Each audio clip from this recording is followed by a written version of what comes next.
Warning. You are entering Open Lines Friday. For today anything goes. Thank you for your cooperation.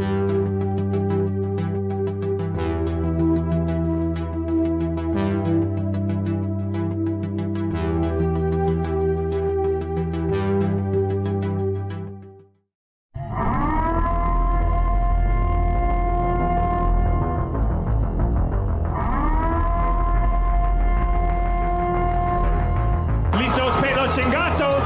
Listos pelos chingazos.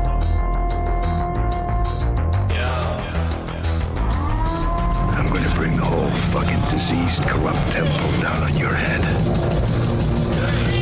It's going to be biblical. Welcome to our show.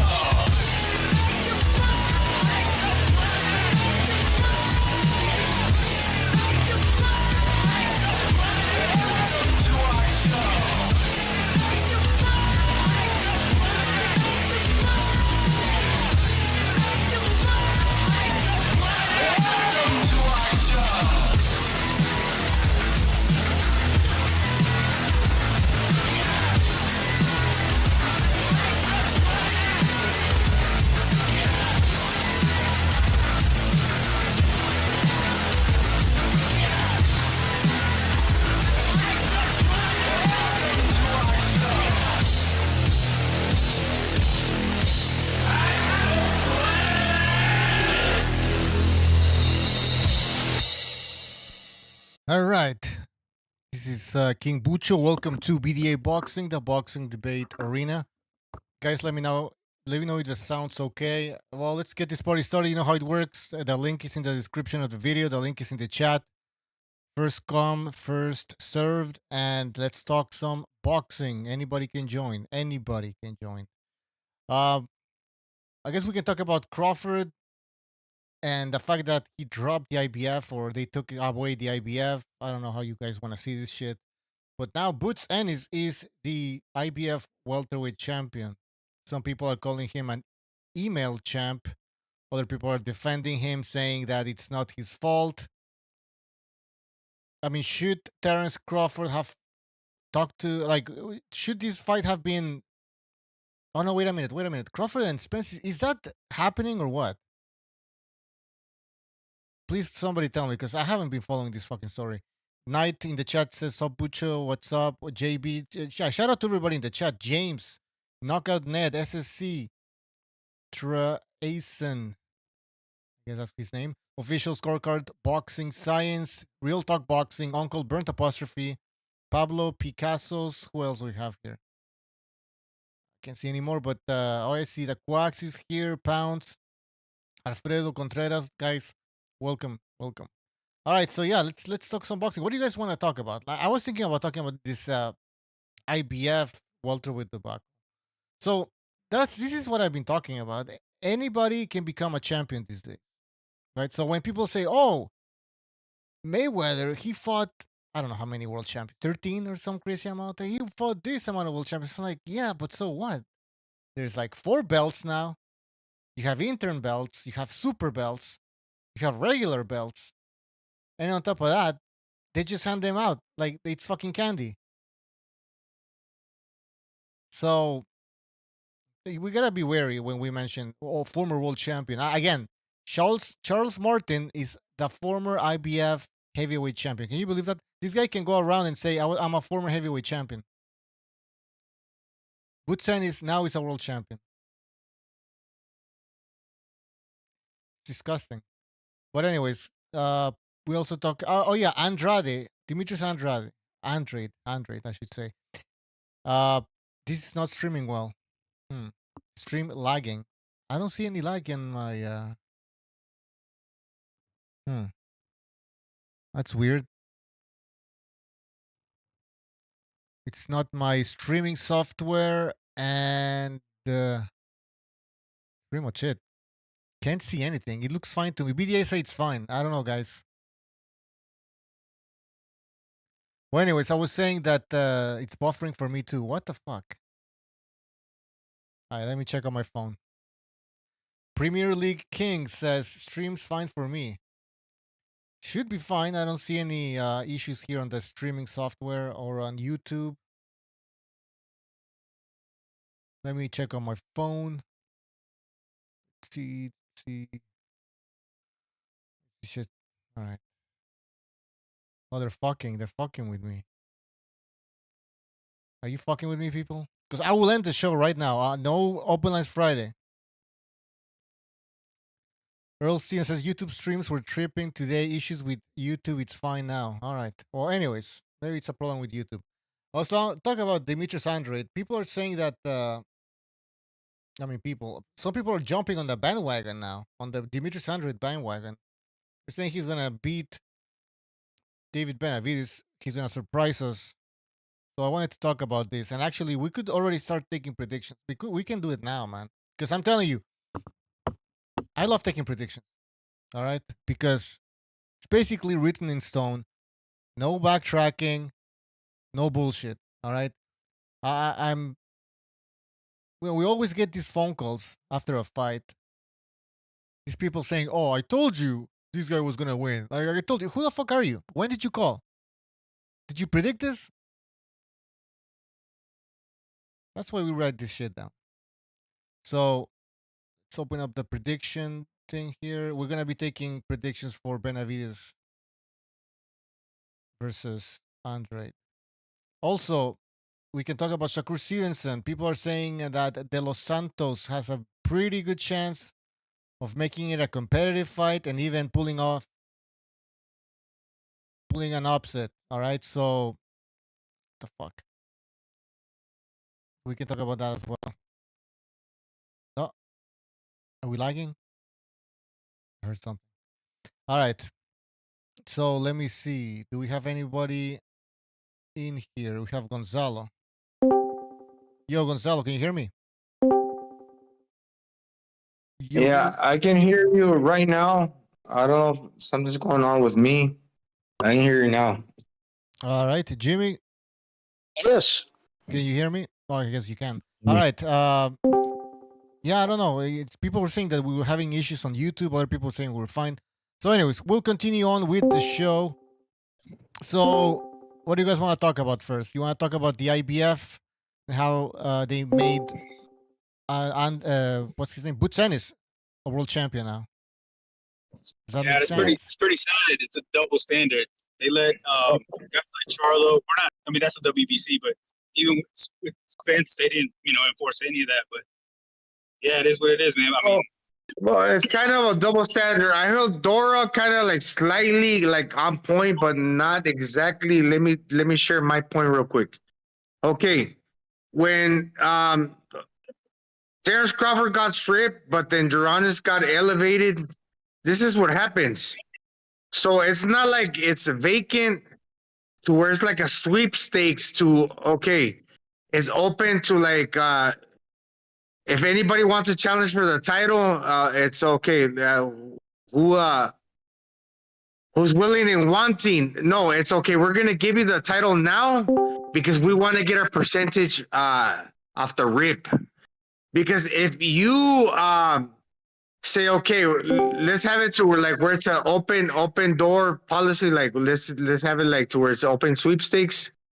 Nobody's cashing, nobody's charging anything. It's open for it's an open book thing. But like when you award it to somebody, you're charging that dude off the rip. So in other words, like 12 months have 3 fucking quarters. Like you award that dude that title, you're charging. And the first fucking quarter, you're not like where it's vacant, interim title, we're challenging, it's up for grabs. Nobody's getting charged because it's like whoever gets it after that, we're charging somebody. No, right now, we give it to you, we're charging you right off the rip. That's what I'm saying. They're making their money right now. Where are they getting, you think? yeah, and I feel bad for Ennis. He's getting a lot of shit because people are now calling him an email champ, and they're they're making fun of him. And it's not his fault. I mean, I don't know. What do? Do you take it, or do you say no? I'd rather beat somebody for it, and then they start charging you, like you said. So it's I don't know. That's a good question. To see, man. I think you gotta take it. Well, put yourself in his shoes. Would you want to pay sanctioning fees for a fucking ABC belt? It's got to be hard to be in his shoes though, because he's not being taken care of. I mean, he's the best fighter that No, fighter he is now. being taken care of, bro, with all these light touches. No, he's not getting any exposure. He's not getting any dates. He's not really getting to be a big name like he should be because he's that good. But that just goes to show you he's on the wrong side of the street, in my opinion. It's like, and it's sad that they're giving Floyd and Garcia. Sorry. The whole side of the other side of the street that doesn't exist any longer, man. That's an old fucking folks tale. That shit is no longer. I agree with right that now. 100%. I agree with you. Four That's just a narrative that the fucking dummy- bodies. Like, You that's don't the want to be narrative that second the dummy- place. You don't want to be third in line. If you're the WBC and you know what Crawford is worth, you don't want to like be in the back of the line. You want to give it to somebody, and you want to get to that guy, who like where it's vacant. Let's say, okay, this title is up for grabs. Nobody owns it, so nobody's getting charged for that first quarter of a fucking year because everyone got to train 3 months. No, we're gonna give it a fucking Boots Ennis. We're charging him off the fucking rip. This is your title. You're paying the sanctioning bodies. You're fighting in 3 fucking months. You gotta defend it. You're paying, dude. We're gonna cash our percentage off of you right now, right? Because if you say, okay, it's vacant, we're gonna have this guy and that guy challenge. You can't charge anybody because nobody owns it. So you gotta not only will 3 months elapse, 6 months, because by the time that the guy get it, when the guy get that, where whoever that might be, by the time he defended that already 6 months have gone by. So you give it to that guy. He's the champion. Now in 3 months he has to fight. Now you're charging him after 3 months. Because if you don't give it to nobody, one guy, whoever gets it, you didn't charge him because it's only available at that moment. Now he got it. Then 3 more months passed by. Now he's defended for the first time. The WBC ain't making money for the first 6 months of a fucking year. That's half a fucking year. You get what I'm saying? Yeah, we get it. It's all about. Yeah, because if they would have fought for the belt and been up for grabs, nobody would run have it by Bucho. Because he might be thinking that I'm kind of like stepping on my own words, but I'm just saying that I know what I'm talking about. Who's the salute? Are we doing the Kumite shit that I got called on? I'm just saying if it's fucking vacant. Was Boots not Gonzalo, are you listening? Yeah, Gonzalo, you there? Yeah, why are we still talking about this? Can you hear us? Yeah, he can. I don't know. Gonzalo, can you hear me? Gonzalo? Yeah, go ahead. Oh, he can hear us. No, nothing. All right. Just checking. All right. Great points. But I was I think that email champ shit. No, don't it's fucking stupid, bro. They should just let like the belt go vacant and be like, oh, there's a vacant belt. These 2 guys are fighting for it. The winner becomes champion. You know, instead of just elevating a guy and whatever. But whatever, it's bullshit. Who was the mandatory? No, okay. So Boots Ennis was the interim champion, right? Yeah, he was. Okay, so he beat. Who did he beat to become the interim champion? Me. We gotta go back. Karen? Yeah, Karen, I guess. Nah, he beat champion long before Karen. I think he beat that Bija guy. I'm checking right now. Raymond Bija, some shit. Villa. Villa. So how long ago was that? That was a little over a year ago. Okay, so that was no, it wasn't that long ago. It was this year. Okay, fuck. Then why? That's kind of fucked up for them to strip Crawford that quick. Then, don't you think? Colombia was about 4 months ago, man, and that was a good win. God damn! It was in July. He got it in July. Bromania beat the shit out of fucking Rashidi Ellis. That dude that beat what's the guy that did that fucking Santian beat? Mexican. He knocked him down twice in the last round, right? Yeah, what's that dude that Santian beat? The other Mexican dude. Nobody cares about him more, but I was just saying. Rocha? The other day? Rocha. Alexis Rocha. Oh, yeah. Oh, yeah. He's a Rocha. But to us, he's a bum now because that's what it is. No, he's a bum now. I wasn't really too high on him. Well, I mean, he's not a bum. But, I wonder how long he's going to be at welterweight because he's a big guy. If you heard him with the interview with Steve Kim and Marty Lopez, he's talking about how heavy he gets. He gets really big, and people say how big he is for a welterweight in person. Like he might be one of those guys like Ortiz. Just go. Yeah. Well, dude, he's a young kid. Oh no, Boots is definitely. Rocha was decent, bro. Yeah, from the waist down. Huge. Rocha was decent, bro, but Santillán is just better, and he beat him in his own game, bro. He's better. He's better in his own game. Gotta do it better. All right. Hey, but do y'all know if it's official? Y'all know if it's official? The Mayweather Garcia. No, what? That's just not happening. No, they're talking about Broner against Garcia. No, they heard the fan talk shit. That shit's not happening. Yeah, I heard Broner Garcia. Okay, let me explain one more time. If the titles are vacant, nobody's charging nobody. But if you give it to Duran Boots Ennis, you're charging him within the first fucking quarter. You have to pay now. Because the titles are vacant, not only are you like that whole 3 months is not counted because whoever wins it. But after that, you got to defend it. So 6 months is going to go by with with the sanctioning body making any money off. Well, yeah, because basically nobody's crowned. Yes. Yeah. Yes. You can't charge anybody for the sanction fee. We understand. Yes. Yeah. But 3 months have to pass by because it's open for grabs. So somebody wins it. But then 6 months before the sanctioning body's making any money off of that. You get it? In the chat, hold on. In the chat, JVX. I get it. I got it the whole time. JVX with a super chat says. Yeah, but a lot of you fuckers don't get it because it's 6 months. All right, I get. JVX88 says with a super chat, Boots initiated the IBF mandatory at start of year. What do you mean he initiated? Somebody explain that to me. He initiated the IBF Mando at start of year. Activated his mandatory. That's what he did. When Spence had the belt, he did. Was he not the mandatory for? I don't get it. No, he was. He's been the mandatory for like a year. Yeah. That's what I'm saying. So not that they should have gave it to him, but maybe that he was the best qualified because he was the mandatory. That's possibly why. But well, he was the number one, and he was the interim champ. So that's why he got the belt. That's why. Yeah. Yeah, he was interim champ. That's it. That's not. Yeah, nobody can an opponent can't mandate something. They can't go call the IBF. I want that title. You know what I mean? They'll tell them go fuck themselves. It's up to the champion. But what's going on here, guys, is appeasement. They couldn't get this kid a fight. So Showtime spent $50,000. They paid the IBF and had him pull this mandate bullshit that they didn't do on Spence in 3.5 years. From the last time they made him do a fucking mandatory. He won the belt 3 months ago.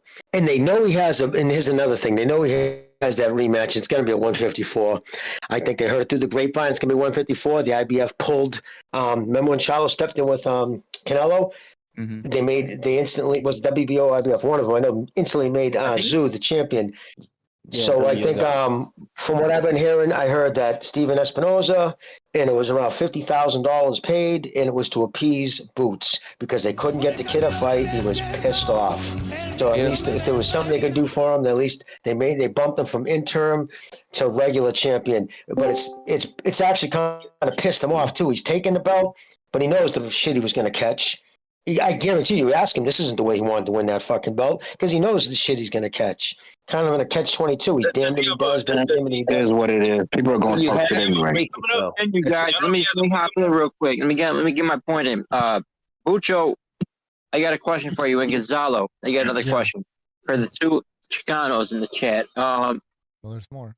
Do you put Verde salsa verde on tortilla chips and eat them?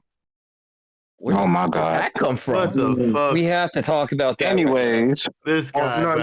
Anyways, let me answer your question. You interrupted everybody for that. Amazing. Well, let me answer your question. Let me answer your question. If you ask me, let me answer your question. You put the salsa verde on the chilaquiles, and that's fucking fire. Chilaquiles. That's salsa verde is used for carnitas and like tacos de lengua. Amatillo, chilaquiles a la verga, güey, con cebolla. That's it, fool. Hey, man, I don't really like onions. Hey, do y'all know if Boots has a fight coming up? Is he scheduled? No, I put them on the tacos. That's no doubt. But sometimes you just put a little bit of tortilla chips. Just put a little bit of tortilla chips. Like go ahead. You're crying. You sound like onions. Oh no.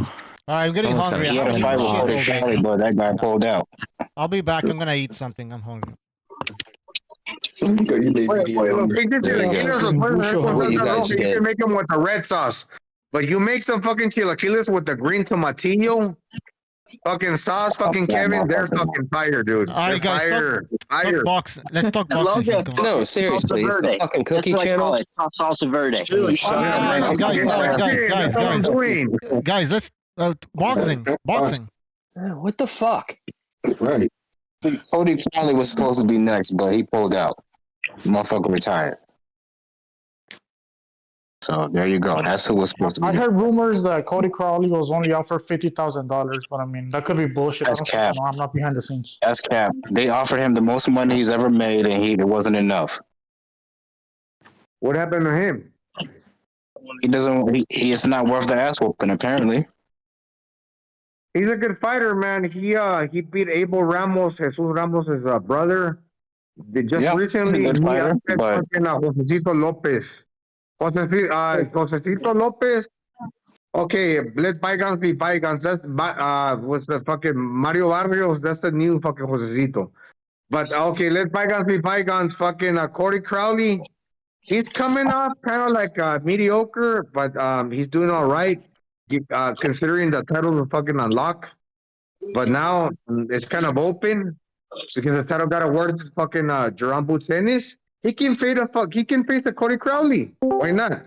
they tried to make that fight happen, Gonzalo, but he pulled out. That's too early to tell. I mean, how do you know they can that? try again. They can try again, or they can wait for Mario Barrios in like February. That's too early to tell. If Jerome Ennis just got awarded the title, how can you say that? No, now he was. But I'm talking about they try to make that fight back in November. Keith Thurman and Errol Spence with their respective accidents, they held the division fucking hostage for 7 fucking years. I agree, and that's why when Cody Crowley doesn't give you the announcements you want to hear within 2 weeks, we're not going to cancel this. That's just that quick, because this is a new division. This is the reshuffling of the fucking welterweight fucking division, where it's up for grabs. 2 weeks ain't going to cancel your ass.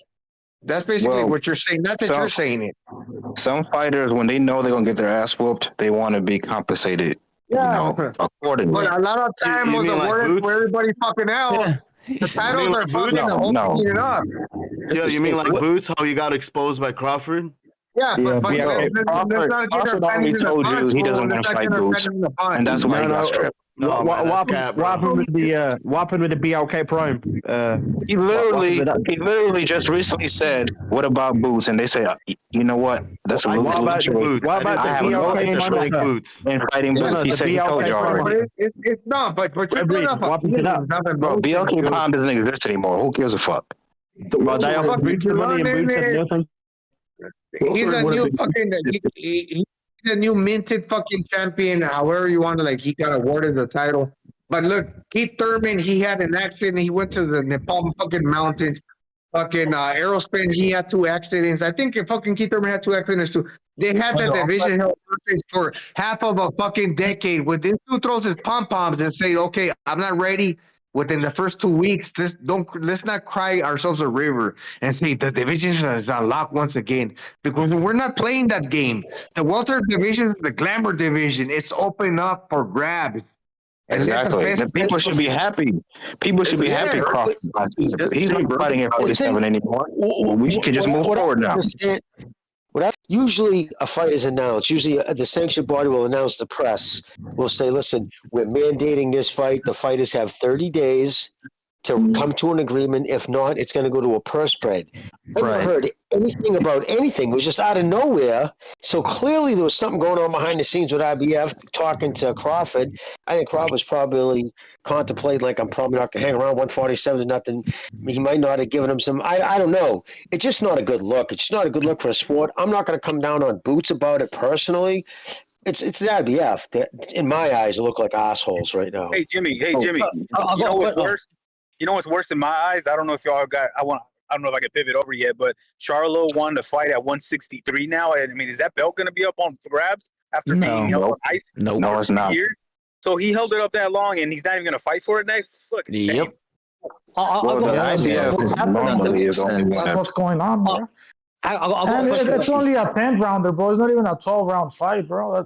Man, that's whack. Man, I hope Benavidez gets it. I hope Benavidez gets it. That little precedent is funny as fuck. Yeah, then Charlo called it a trophy. Even kind of, denounced the belt. He was just like, he just called it a trophy. Kind of like, why do we even care about Charlo? Like that just goes to show you that fighters.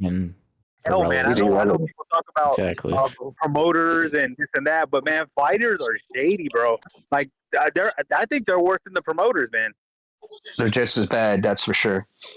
I don't really believe in miracles, but what if Benavidez Jr. wins, bro? What happens? You get me? He might. That's not a miracle. The motherfucker he's fighting is just as washed as he is.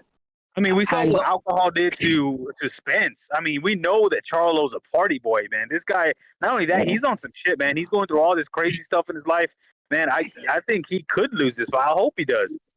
Benavidez the alcohol, in my opinion, the reaction time, he's just slow as fuck. Look what the Caleb plant fucking flung that slap. You were kind of stupid. That was bad. But you think about it, Jose Benavidez, he got the pig leg. He's adjusting to that pig leg, but he's sparring his brother, David Benavidez, and fucking Pacheco. So he's sparring bigger dudes. After that slap, that kind of took the heat off of the slap that he got. Damn, that was bad. Benavidez did better against Crawford than Spence did, right? When you got a pig leg, you can adjust. There's many fighters fucking actually, Duran had a drop foot. El Macetón Cabrera, he was a light heavyweight Mexican dude. And there was like some other dude, I watched it on fucking Rich the Historian. When you got look, I got a peg leg too. But that's for a different fucking well, kind of the same, but I understand. This is a world championship fight. Okay, I get it. You need to adjust. You need to adjust. That he gave Crawford a competitive fight, man. I mean, that was with the pig leg too. That was that was at 147. He gave him a better fight than Spence did. And Spence you're not the same fighter that you used to be. You're not the same fighter that you used to be. You need to learn how to lean on that fucking. Yeah, that's true. That's true. We gotta PBC, man. PBC is putting on some leftovers and then throwing it out there and thinking that like it's a weird fight, man. Strange. Well, strange. But I'll tell you what. Speaking of welterweight, we got to congratulate the Spence vs. Crawford fight. They got it done. Because 10 years from now, we've been looking back, we're going to complain, oh, they never got that fight done, this and that. They got it done, and they settled it. And now we can move on. Yo, well, I got a question. Let's not lower the bar here. Yo, wait, I got a question. I haven't checked out the Google the last couple of days for boxing. So now Boots is the 147 champion. Is Crawford still going to fight Spence for the belts again, or what now? No, 154. 154, There's a rematch clause, but I don't know, bro. So they're going to fight 154 for no belts. So why doesn't Crawford just say, I want to fight Canelo for more money at 168 or whatever? I don't think Canelo wants that fight. I think that has to. I think he needs to have other. I think Crawford needs other fights in higher divisions too. It wouldn't be smart for him to jump up that much. He needs. No. I'm just thinking for the money aspect. I'm talking about. That's a lose situation for Canelo. He's not going to get any credit for beating this dude. And let's say for somehow he loses to Crawford, that would destroy his whole legacy. Well, yeah, it wouldn't be good. It wouldn't destroy all of it, but it would be good. It would be a bad look. The chances of Crawford. Canelo's not chasing Crawford. Crawford's chasing Canelo. No, I know Canelo doesn't put himself in a position. Canelo doesn't give a fuck. He do it to service to himself. Listen to me, fucking rare breed. Canelo's not putting himself in a position to like harm his legacy. It's Crawford that's daring to do something special, right? He's not daring. That's what he's doing. Jesus. I want to say something about. He's daring to get paid. Come on. I don't want to set you guys off. That's giggle. Giggle time. Yeah, but wouldn't Canelo get that narrative? Yeah, but things are, wouldn't Canelo get money? What's the narrative? What narrative? Daring to be great. They want to get paid. Let's be real. Yeah. That motherfucker's 37 years old, fool. Canelo's fucking 33, 34. They're Not gonna be great. Canelo. He's Canelo a good doesn't fighter. care. He's a good fighter. Yeah, but he got to do the leg work because does Canelo not got the care. better resume. You want to challenge yourself to fight the bigger guy. You want to get the merits. It's not a demerit on Canelo. If Crawford want to check all the boxes, it's on him. Because remember, Canelo is the fucking he's a bigger money guy. He's a superstar in regards to the skill guy too. Okay, I don't know about the more skilled guy. I mean, you're going too far. Crawford is a more skilled guy. He was a skilled guy as well. Now, if you want to compare him, you got to compare him to the division that Canelo belongs. Because you got to challenge him. You're going to jump in to challenge him. That's like I said once again, Robert. That's not a demerit on fucking Canelo. Let me ask you a question, Gonzalo. The skill for fighting people at 147 and 168 are completely different styles of boxing. That's not, but what I'm saying, that's not the Canelo burden. That's a Crawford burden. That's all I'm saying. But they're completely different anyway. They're not the same. What's a bigger money fight? Both good at what they do. Canelo, yeah, they're both or Benavidez and Canelo. What's a bigger fight? Okay, let me explain to you, fool. If Crawford challenges Canelo because Crawford's going up and he's not successful, that's not a knock on Canelo because Crawford couldn't make the weight comfortably to fight at 68. All that burden is bestowed on fucking Crawford. Cry me a fucking river. If you did well, yes, you're gonna reap the rewards. But if you didn't do, you're gonna catch some fucking heat too. Be ready for that. That's all I'm saying.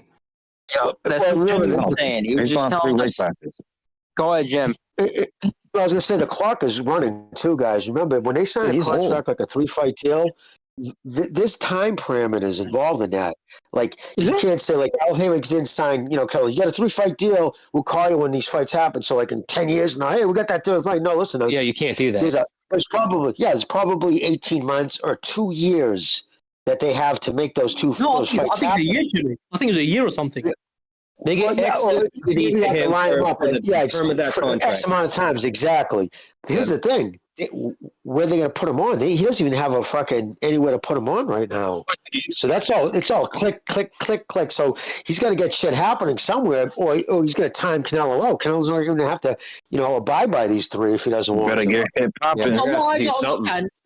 When he was fighting 154 Charlo, why wasn't 16 Charlo sort of getting ready? Then if 154 Charlo got beat, 16 Charlo can step in a few months after and such and such. I don't quite understand that. Do you really want to see that? I don't want to see the older Jamal. I don't want to see that. I don't want to see him do anything. I wouldn't mind. I was hearing all these Crip narratives saying that Canelo was ducking him. I want to see it happen. What planet is that though? Like that guy sucks. He got the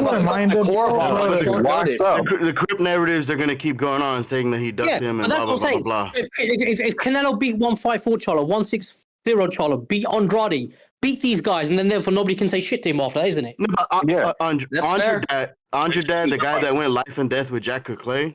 Why are we ignoring Benavidez and Boo Boo? Yeah, I'll be happy for him to fight Benavidez. Andrade winner, you know what I mean? I would prefer Benavidez over Jamal, but I mean, I don't really care if it's Jamal or Benavidez, honestly. But if I could pick, I'll go with Benavidez. I don't care. But who is the big money fight for Canelo? Who's the big money fight? Benavidez. None of the. I don't know. I'd kind of. Or maybe Crawford. Either Benavidez or Crawford. Well, Benavidez ain't popular. It's gonna be Crawford. You put him in there with Canelo, it'll be popular. If Crawford has success at 154 and then he goes up to 160, that will be the money fight. But just like Earl Spence to 168, that's a giant ass jump. I know, I agree. I think it's crazy. Just like Earl Spence and Crawford couldn't do above 300,000 by themselves, but when you put them together, almost 700,000. So you put Benavidez and Canelo, that's going to do the numbers. That's true. Canelo's still doing the numbers, and he's going to do the numbers anyways. But you give Canelo a good dance partner, it's going to do at least $1 million. I don't know, man. I would say the Crawford fight would do better. Not a good one. You need a great dance partner for $1 million. I think Crawford will do more money with Canelo than Canelo would do with. Okay, let me rephrase it. If Benavidez goes in there and beats the shit out of Boo Boo, it's gonna do $1 million. The hype is going to go through the roof. Boo Boo, hell no. If Benavidez polarizes Boo Andrade, I'm gonna tell you That's not an something. easy Right fight. now. You think Benavidez do $1 million? Canelo. No, I'm saying if David Benavidez goes in there and beats the shit out of Boo Boo, the hype for the Canelo Benavidez fight will go. Yeah. It ain't gonna hurt him. That's for sure. It's gonna probably boost. And that's not an easy fight, by the way. I don't know. It just depends on how the Benavidez versus Andre fight goes on. Because if Canelo wins, one at a time, guys. If Benavidez beats the shit out of fucking Andrade, he's gonna be considered like more like demonic than Canelo, like more like crazy, like he's the fucking real one. What the fuck? He's like el mero gallo de los chingones, like fucking. You mean like that's good. You need a villain. You got the evil craziest Mexican of the craziest, bro. the good Mexican. David Benavidez is gonna take over as the evil side. It could be like Chavez versus De La Hoya. You have the American versus the Mexican. The Mexican American versus the American. I mean the Mexican. I think on the mile because David's a little bit more on the gangster Ecuadorian and whatever whatever Benavidez is. Once he starts winning, he'll be Mexican. Trust me. All right, guys, let me read 2 super chats. That guy, thank you for your super chat. He says, "Is Boots the 147 guy now?" Well, I don't think so, man. No. Okay. I mean, who would you pick to beat him outside of Crawford? I mean, about saying Crawford, he went back down. But he ain't gonna do it. Crawford to move back down and beat him. Crawford ain't gonna do it. There's no money in that fight for him. No. Exactly. So he is the guy then. There's no. You don't think Sanctioning is gonna be Why did you say? But why do you say outside Crawford? Because Crawford to me is the only guy in the world that can beat Boots Ennis from 147 to 60. The thing is he the guy now? Who's the guy at 147? I think he is. No. What does that even mean? I think he is the guy, but there's a dark horse, Stanley Onis. Stanley Onis, no. Taylor made. Right now, he is the guy. I mean, it's like one of those things. We don't know yet because nobody's fought each other. But, I mean, if you were to pick it, it'd be Boots. Did you hear what Stanley Onis said? I need a tune-up before I fight Boots Ennis. He knows. Well, hey, he's right. And he's right. He's totally right. It's Boots. For what? Okay. For what? He's been an actor, right? He has been out for 2 years. I see why he's saying that shit. Sorry. Yeah, that's not ducky. That's smart. That's not It'd be better to what have does that mean? the fire He's set now more tune-ups. he's a generational talent now, Rarebreed, because he's saying that. Do I think Boots Ennis is a generational talent? You probably Don't say I've been that. saying that. I've been saying that for a long time, and I'm standing on it. God damn it! All right, let me read one more super chat. One more super chat, guys. JXV88. He says IBF stated they do not recognize rematches. They did the same thing with Canelo. Sorry, they did the same thing to Canelo after he beat Triple G the second time and was given 0 time to be undisputed at 160. Exactly. Okay. IBF has been pretty consistent. Sammy Fury and Klitschko is off. Fury got stripped straight away. What's up, is Jimmy? Can I ask a question real quick? Is Jimmy here still? Yeah. All right. Hey, Jimmy. Yes. I have a question for you. If all 4 belts are on the line, you know what is the percentage of all 4 belts are on the line? Obviously, like I think this is why the IBF does this shit. I think they want to be the only like one champion, one belt kind of shit, so they could charge a higher sanctioning fee. I don't think they charge the same sanctioning fee for if all 4 belts are on the line. I don't think they can. It depends on it all. They go by what your purse is. 3%. So you know what I mean. So like if. Yeah, and they'll even whack it up, and it all comes down to like who you are as a fighter, your percentage, and your purse too. So if a guy's making $8 million opposed to a guy's making 80,000, they're both not going to pay the same sanction fees. And sometimes having all 4 belts makes that fight more desirable.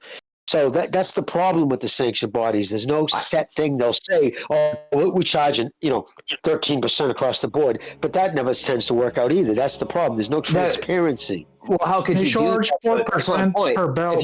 So undisputed is 12% of the fucking purse, pretty much. This is why people don't do that shit. Who wants to give up 12%? Yeah, fuck it. That's bullshit. Yeah, you gotta think about taxes. You gotta think about taxes, your living expenses, your trainers, your nutritionists. I mean, taxes alone it comes to the high dollar ones, man, they tax like almost half. They're taking that shit off the purse, though. You're not even paying them out of your end. They're taking it off the top. That's what I mentioned. If the title is vacant, nobody's charging nobody. Two fucking freelancers. Two contenders fight. Nobody's getting the percentage out of the organization. His body is not getting a percentage of the two fighters because nobody is the fucking defending champion. It's up for grabs. So now 3 months have passed. One guy wins. When that fight took place, nobody, the organization didn't charge either fighter because it's up for grabs. You're not defending it, so there's no percentage to be taken for the purse for the winner. Exactly. So that's no, hold on. But 3 months passed. Hold on. But 3 months passed. Now let's say whoever wins it. Now 3 months. Now 3 months for the next fight. That's half a year. By the time that dude defends it, that's the first time that organization body gets to fucking get a percentage. You missed 2 quarters. You missed 2 quarters of making profit. We get it. We hear you. Yes. All right. We have a super. So could you fight an undisputed champion and say, if I win, I don't want none of the belts because I'm not giving you none of my fee, for example? No, the belt won't be in line. We're seeing all these fighters come together saying, "Oh, we need to bring boxing together and make the fights." The first thing they need to do is come on and saying, "Like, hey, man, we gotta lose a couple of these belts and say that we don't want them." Yeah, but they won't do that because this is like a lot of fighters use these belts as a way for them to get notoriety. The fighters like this shit. I'm telling you right now, the fighters are not going to want to get rid of this crap. When you give the belt to Boots Ennis, you hit the ground running. You're charging off the rip. 6 months are not going by. You do 8 weeks. You train. You fight whoever the fuck you're fighting. You're charging that dude the cut. 15%. Hey, Gonzalo, does he have a fight coming up? You gotta fight somebody. No, you gotta fight somebody. I mean, it's a matter because Showtime, they're trying to find a home for these new fighters. That ninja gotta fight somebody. He's a big dude, boy. You're telling me that dude's not bigger than fucking what's Costa Z's son? What's that dude? Yeah. The 54-pounder. You're not telling me that Jerron Ennis is not the same size as fucking He's bigger. Whatever. He's bigger, man. He's taller frame-wise. So about he's taller than Tim. I don't think he's bigger or thicker. Pause. He's fucking bigger. They tried to get him on this November 25th card, but they couldn't get a dance partner. So again, that's why I believe they're appeasing him with this belt. Yeah, tell him, Jimmy. These motherfuckers are not trying to fight Boots Ennis. They it's not just cap. Like it's the truth. Well, if he put in for the would I hear this correctly? He put in for the fight a year ago. So if that's really the case, that's not that bad. But if you compare it to Charlo, it still doesn't make sense. He's like, the IBF at that time? Yeah, if you're like the belt will name you like you're the number one opponent, so you're number one ranked. You're the next person in line to come up. That's how it works. Like. It's not up to them to like say, hey, listen, I want to make that fight. Let's get that fight going. I'm ready to make that fight. They'll just approach you. Again, this they didn't move right. Everything was odd the way they did all this. And again, I'm not going to sit here and jump on Boots because it's not up to him. It's just more. This is the kind of shit that I can see what drives Mr. BDA up the fucking wall. This type of bullshit. You know what I mean? In my opinion, if it moves to Division 4, it's a good thing because Crawford's not staying at 47. So what's the point? No, it's like they did the right thing, but what everybody was talking about before, it's like, well, he didn't fight for the belt and they just awarded to him. But in my opinion, it is what it is at this fucking point. Like if you're him, you're still gonna fucking take it. You're just like, no, I don't want the belt. Fuck that shit. I was the interim champion. Give me the damn thing. Let's get this going. I agree with you. Yeah, I wouldn't be surprised if Stanionis gets elevated soon as well for the WBA. Good. Get this shit rolling. This division's been fucking terrible for like the past 5 years, and we had a lot of good people in this division. It's terrible. Figure this shit out. I blame the PBC. Sorry, but it's true. Yeah. All right, guys. There was one point where Thurman, Garcia, Porter, all these guys were fighting each other. I'm just saying they were. What? man. No, they weren't. Yeah, but they were fighting each other like in a weird metric. It was like everybody was like fighting each other like to knock one guy off.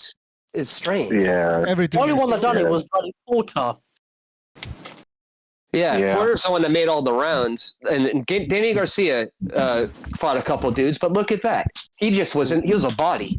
He wasn't in there really doing anything, and look at how he got that belt too. That's another one. Yeah. All right, guys, let me just read two super chats here. First super chat from Right of the Storm. He says, once Crawford leaves 147, will be a trash division. Interesting.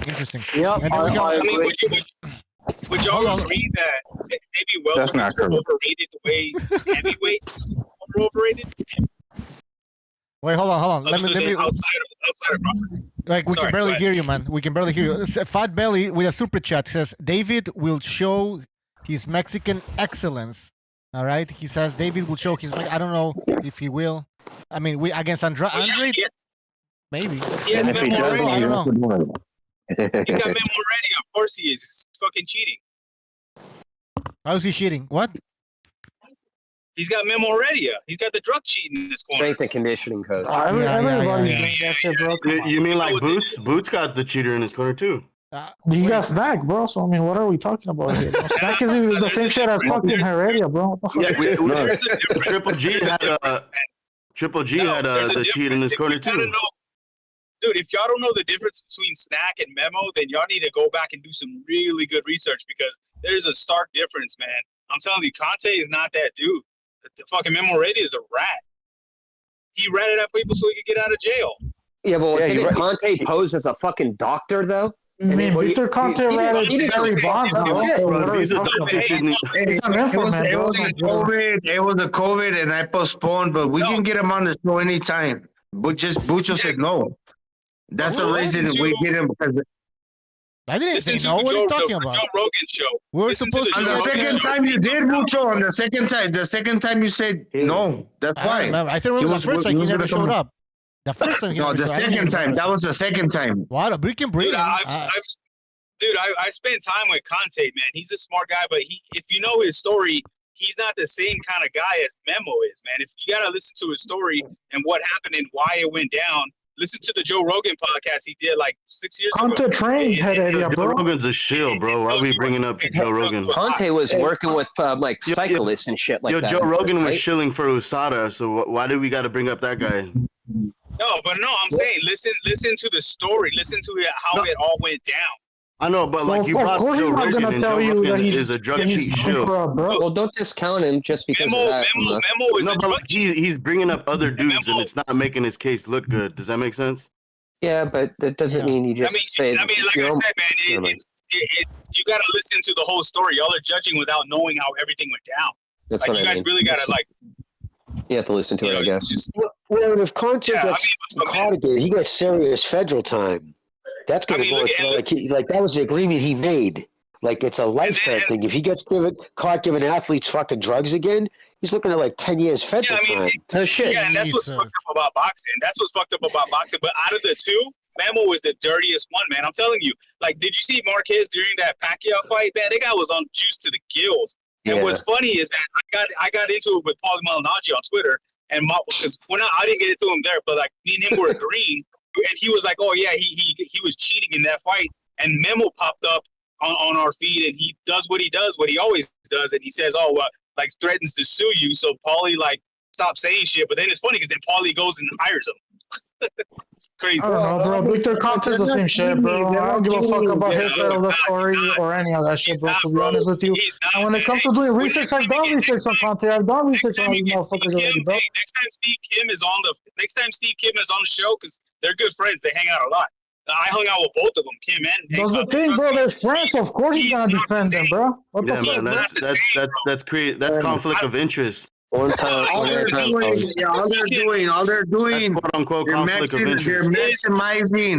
they're maximizing the levels of what's legal to where you get the best fucking like leverage on your oxygen, on your vitamins, peak performance to like where other fuckers are. When other dudes are like they're waning and they're fucking getting fucking tired, you're on your peak because they understand what you where you need to be at. And Conte wants everybody on VADA. Conte's like a VADA guy. He's the one who's like, and that's not Memo. Memo doesn't want to. Well, isn't that like his fucking company? Isn't he like ordering VADA on all this shit? Dude, you gotta like back people just because they're Mexican all the time, bro. Like, come on, dude, take those glasses off. Who the fuck is talking about Mexicans, bro? What the fuck are you talking about? We're talking about drug testing and all that shit, bro. Can we? All right. So, dude, like LDBC behavior, man. Come on, hey, shut the fuck up. Shut the fuck up already with that shit, bro. Nobody gives a shit about LDBC. Nobody gives a shit about your LDBC, Mexican, or whatever the fuck you want to fucking talk about, bro. We're talking about drug testing. We're talking about Victor Conte, and we're talking about fucking Heredia, bro. Now shut the fuck up and stay on topic, bro. You even sound like a wild dude. What the hell, man? You got papers or what? All right. You're the one getting personal with calling me a wetback in this shit, bro, because you don't know what to say, bro. You don't know what to say. You just want to defend Victor Conte and all this shit, bro. Oh, wow. This guy's being racist. Holy shit. Exactly, this is what I deal with these fuckers, bro. With the fucking Victor Conte dick riders, bro. What the fuck is this all about, bro? Dude, I don't got a dog in race. I'm just telling you, there's a difference in stories and how these two operate. Like one guy wants water, one guy calls people out. The other guy stays in the shadow. Nobody cares, man. You know what? You're like 6 years late to the party, fool. For real, bro. Shut the fuck up with your ultra ready southpaw fucking pussy, whatever your name is, bro. We've been through this shit like a long time ago, fool. Listen, all I know is this. My thing is this. Motherfucker comes in calling me wetback, bro. What the fuck is that shit all about, bro? Or you guys, you don't like Mexicans? What's the deal, bro? Now the whole donkey and the pig, that shit gets old, man. Nobody wants to talk about this shit no longer. Jesus, I don't want to talk about it. Gonzalo, este güey empezó con su shit. Wait, perro, I'm not talking about you, fool. A lot of these guppies, they want to come in here and talk about fucking. Dude, you guys do that shit. I'm about the rigmarole. I cannot do that shit. You want to talk about it's like fucking like to chew the cud. Like it's like regurgitated, man. You guys do that shit. You can do that for 10 more years. I'm not interested. I'm not interested. But I'm not saying you chingazos. No, I know you're not saying that, bro. I know. All right, let's move on, guys. No, actually, I missed all that. I didn't hear any. I was on hold. I was going to say. Oh yeah, no, it's all right. But what? Well, it's not right. I didn't hear what happened. I didn't hear it transpired. But no, what I was going to say is with Conte, right? I don't know him personally, so I'm not going to vouch for anybody's. You know what I mean? Put my name to somebody. I can just tell you this: I know he's become a millionaire off the snack program. You know what I mean? It's basically he's just taking creatine and a bunch of natural shit, and he knows what works good. His thing was he was never that great with the actual PEDs. He just had a good connection to Balco and shit. Like exactly. His thing was always about the nutrition. Yeah, his thing was just like I guarantee you, I know as much about stacking juice as he does. He had all the connections and shit. But now snack has made him, and I was told that he's now like a reformed smoker. Like if anybody who smokes, you don't want to be around a reformed smoker because they don't stop bitching about the smell of smoke. Like he's that type of dude now. He's always about, bad steroids. I know what they do to kids, blah, blah, blah, blah. The stealth girl, like I couldn't handle that because I tell him, yeah, dude, I did them, but I don't give a fuck. Didn't kill me. So it is what it is. So he's got connections like pudding. There's also a German documentary on Memo. Memo is actually showing how he's going. He's in Mexico in this documentary. He's going to the pharmacies, buying the stuff over the counter, taking it himself, and showing that how he can beat the test. Like nothing. I mean, it's crazy. These two are totally different. Yeah, bro. That whole thing about Americans going down to Mexico to buy steroids. No, that's so weird, right? That only works if you're Mexican and you know people. Because if an American kid, I know so many fucking kids who went down there thinking they were just going to walk into a pharmacy and buy it. And they're like, get the fuck out of here. You know what I mean? Who are you? Jimmy, fucking idiot. Just look at Marquez during the Pacquiao fight, man. That was blatant. You know what I mean? And then he turned around and you can't get good steroids down there, but you got to know somebody. He's know somebody though. Stateside, but I'm just saying he has a documentary and that's German.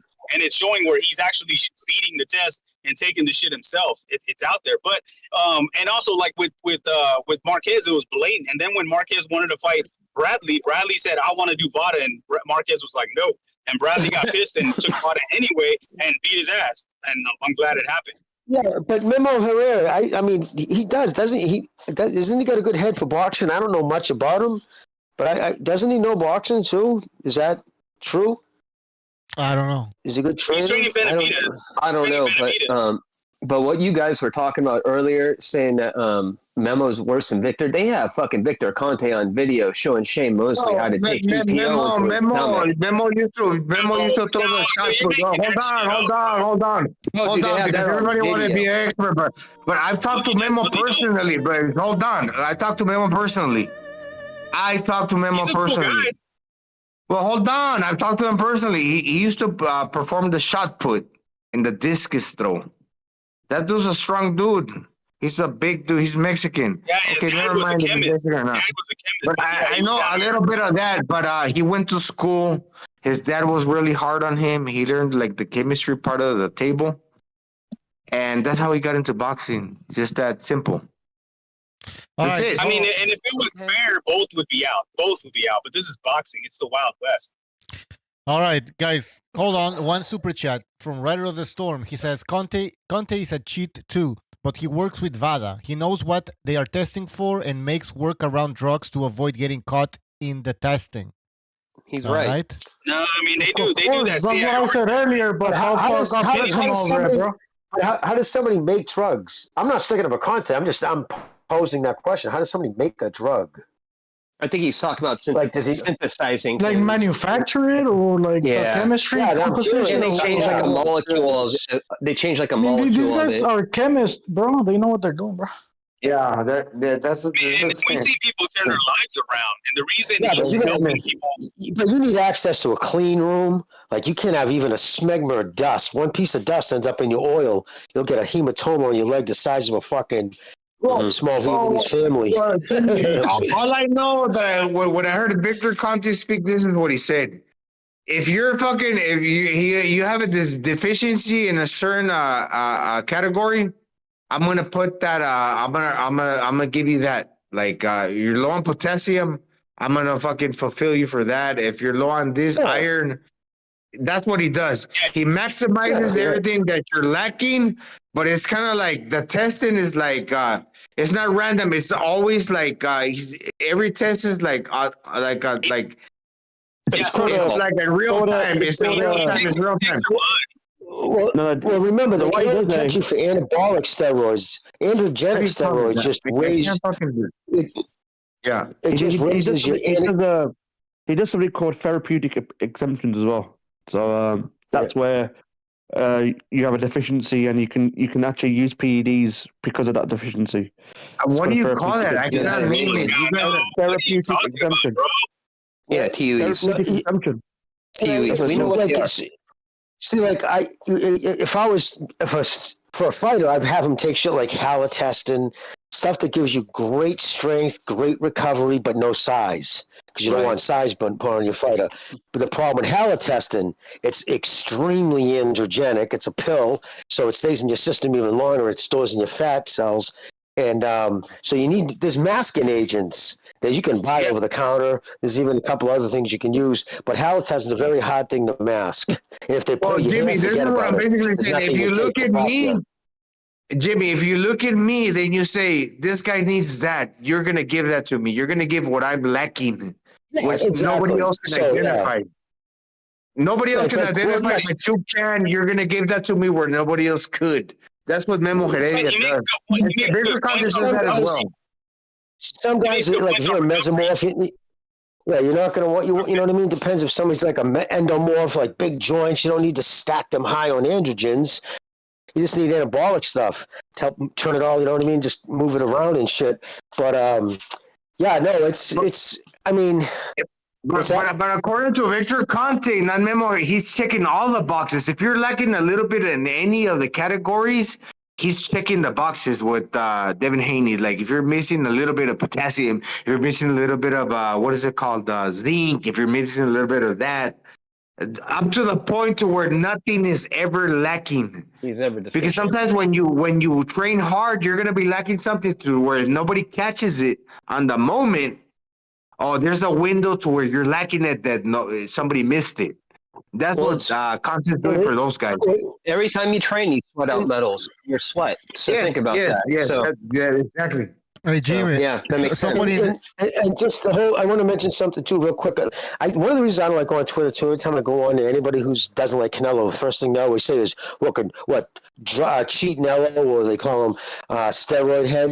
And it's like, God damn it, man. Like, at least be honest about it. He didn't get caught with steroids. He got caught with clenbuterol. Now, never mind the mountain of evidence that shows from the NFL to the IOC, the Olympic Commission, everybody telling their athletes starting in 2012 not to eat meats when they go down in Mexico because it's so. And in 2022, the Mexican government just made it illegal. And then on top of that, same facility, the VADA facility that took the sample from Canelo, said in a memo, what we found falls in the range, trace amounts, meaning very little, falls into the amounts that is conducive with contaminated meat. They said that from day one. So he should have never even been found fucking guilty on that. I'm not saying he never didn't go to Germany, anything else, who knows. I'm just saying that thing that he was supposedly got caught doing, that didn't really happen. It's just taking eating up that much weight in an endurance sport doesn't track. Still believe that? Hold on, Jimmy. In 2009, there were a bunch of Mexican players from the Mexican national soccer team that were banned from a tournament because they had high levels of clenbuterol, and that was because of the meat. So Jimmy, and you made a good point by saying if he was going to do something, he's going to do something more high end. You said clenbuterol is like a cheap. Yeah, some of that. He would jump on a private fucking jet. He would fly to Germany. He'd have blood work done, and he would have diuretics explicitly made just for him. That fucking dude is not messing around with that garbage clenbuterol. That's what fat chicks work at the mall take. It's like Jimmy said, man. Why? It's like Jimmy said. Why you messing with that shit? If you're a multi-fucking millionaire, I get it. You want to eat the street tacos where them tacos are tasting good, and yeah, I get it. Like, back in it, I remember Donald Trump. Like, he ain't eating no fucking McDonald's. But never mind, McDonald's not got no computer, but the street tacos do. But this doesn't mean that you don't want to eat them, motherfuckers. I get that part. But in regards to fucking. In regards to Canelo Alvarez and the Mexican national team, dude, look, in Mexico, yes, you want to eat the beef because you want the cows to get big, right? And everybody, like in the grand scheme, it's not always about the national team. It's about fucking selling the meat to where, like, you're buying the fucking beef to, like, wherever's booking, like, the producers are making money. It blows it up. Yeah, never mind the national team. Well, what about Putin? What about Putin and his athletes? What about a lot of Mexican athletes have tested positive because of computer, because you want to beef up the fucking cows. You want more muscle on the fucking cows. It's prevalent. Somebody sent me a bunch of articles on it. It was so prevalent in Mexico. The thing is, he was training in Guadalajara at the time too. That's all proven. He was in Cal, and people say, "Well, why wouldn't he eat the meat?" And my thing is, why wouldn't he? You go to nice Mexican restaurants, they got some of the best corn-fed fucking beef you'll ever have. You know what I mean? So, like, it's this whole don't eat the red meat. That's crazy. Jimmy, I get it, but of course you do, and I would agree with you wholeheartedly, and that's what I want. I want the fucking the little hole in the wall fucking restaurant that's making the big bucks because of the taste and the fucking the grandmother recipe. Yes, of course. Those are the best Canelo, if he's eating that shit, it's because for the taste. It's not for fucking because he wants to cheat, like you said. Exactly. Now, in the grand scheme of things, if you're trying to breed up your fucking cows to when they're putting on lean muscle, is because you want to like sell beef. And fucking what is it called? Like that, it's just different. What's called the leather? The dude Leatherface from the movie Leatherface. Leatherface from Texas. Gonzalo, we're gonna move on. I'm tired of this topic. Hold on. What is that dude Leatherface from the Texas? The one that he Yo. Can you guys hear me? Yeah. Shut the fuck up, Paul. Maybe I'm fucking telling you something. The dude that's breeding the fucking product, Leatherface, and the rastro. In Spanish, it's called el rastro. Like, it's a meat farm, right? Yeah. Okay, bro, I gotta ask you real quick. So people Guys, here are just- calling Canelo a juicer and shit. Never mind. If you don't think, hey, off this shit. Never mind. Gonzalo's Dude, fine. Listen, if you No, don't never think mind. I could have finished, but nobody's interested in my story. I would have made a beautiful story out of this shit, but nobody's interested. Yeah, I wanted to Go hear ahead, your Bucho. story. I wanted to Go hear ahead, your Bucho. story. Go ahead. I'm not even talking, man. if you don't think these fighters like Shakur and Haney on illegal diuretics to weight bully and make weight, you don't know shit about boxing. When you have guys blow up 25 pounds in weight, they're clearly using You're a IV bags. faggot, Donald. You're a faggot, fool. You're a faggot. Fuck you. You're a faggot. Just You're a faggot, people fool. hating on You're a Canelo. faggot. I don't know. You're a faggot, fool. You're a faggot. You're fucking gay. Gonzalo. Fuck you, Doro. You're a What faggot. happened? What the fuck? I don't know. Fucking happened. You sold BDA. You sold BDA. You want to fucking lick his nuts, fool. What Fuck you. just fucking happened? Gonzalo. BDA. Check it out. Shut the fuck up. BDA ain't about that gay shit, fool. You said, Papi BDA, let me fucking like lick your whatever. You ain't turning that shit into what you want, fool. BDA ain't no fucking faggot channel. I heard your last fucking show, and I said it. Walk away. The BDA, we're not playing that shit, fool. You want to make that shit popular because you got a little bit of fucking clout. We don't ride like that. I ain't speaking for no BDA, but like you said, Papi Chulo, Mr. BDA, let me lick your nuts and fucking this and that. I know you. I know you're fucking straight clear, fool. Shut the fuck up. What just happened? Yeah, whatever. Dile que el vato es joto, Juanjo. Tú dile a la verga. Dile que el vato es bien puto a la verga, güey. If they want to convert this shit to a fucking Me Too, a gay movement. Shut the fuck up, Dora. You said I wanted to lick his balls? Keep it PC, motherfucker. Keep it PC. Keep it PC, nigger. We're talking boxing and the two clubs with LGBT. I was talking boxing. No, you talk a lot of shit about keep it PC, nigger. You want to talk a lot of shit? Are you real? And you guys are killing this shit right now. You don't got no power. You don't got no power. Gonzalo, You got no power. All right, guys. Gonzalo. Ya, olvídalo, güey. O sea, let's move on. Güey, pero es que no vale ver que se jale, güey, que we're talking boxing y el vato llega con LGBTQ vibes. What's up with that? What I said was LGBT or LGBTQ. What's up with LGBTQ? I'm talking boxing, and then they start calling me wetback and the LGBT irrelevant bullshit that isn't even a fucking topic, bro. All right, can we talk boxing, please? Dear God, what the actual fuck just happened? Somebody bring up a boxing topic. Yeah, Bucho, can I talk about other I have no sports? idea why he Let Amok. I want to hear Amok. Yeah. Well, what about the Icarus documentary that used to be on Netflix? How Russia Putin was protecting his athletes, and they made a documentary about it, and they were being drug tested. Yeah, I saw that. Yeah, that's crazy, isn't it? That they were getting Exactly, away with all that shit. they're quick to bring up the Mexican meat, but when it comes to like the Russians, the Eastern Europeans, also on some shit, they don't even talk about it, bro. Well, Yeah, and remember, their team's been that getting busted multiple times. There was Think about guys, that. remember, There's nothing really to complain about. I then, think they're 'cause all. They do get busted. I think they're all on I only something. brought up the Mexican meat. I wasn't insulting Mexico. I was explaining the reason why Canelo popped dirty. Everybody dopes their meat. America does it. Listen, bro. America does it. America does it. It's easy to get big steaks. We get big steaks. I wasn't even talking about you, bro. All these motherfuckers are on something, I know. I just wanted to put it out there. Let's come in case somebody's listening. Jimmy, all these guys, they're fucking crooks, bro. Let's keep it 100, bro. Yeah, bro, let me say, Jimmy, listen, bro. Canelo's brother owns like 8 or 9 taquerias, bro. Like taco stands. This brother owns like, come on, bro. You don't think fucking Canelo was munching out on those fucking taco stands, bro? Come on, bro. Hey, but think about how hard it is. Think about how hard it is to be a professional athlete and have especially if it's free, I would be. Can we free tacos? Hey, that's some snack stuff. Nice. Tacos are fucking good, man. Everything it's all coming from. I don't know why this is still a fucking issue with the whole meat thing. We're still talking about Canelo fighting. This shit was fucking It's like it was It was confirmed that it was such a low amount that it shouldn't even be brought up anymore with any circle. It's so dumb that it's still And being it's brought used non-stop against them on Twitter, especially non-stop. It's the first thing they go to either, because it's been. It doesn't even make sense. Bro, listen, bro. Snack is so The good. people who fucking the people who caught him, well, the people who found the test put out a memo saying, listen, this if he was eating, in order to get computer to work right, it's a pill form, 5 million. You could eat a lot of them. You eat 5 to 10 a day.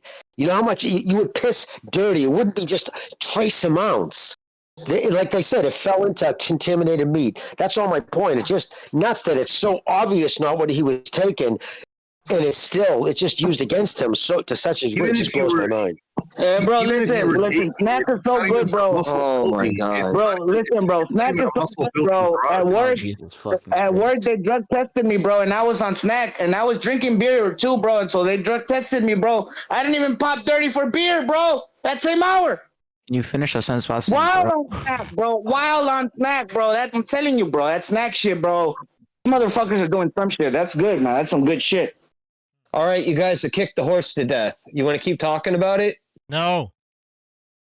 Fuck. Okay, move on.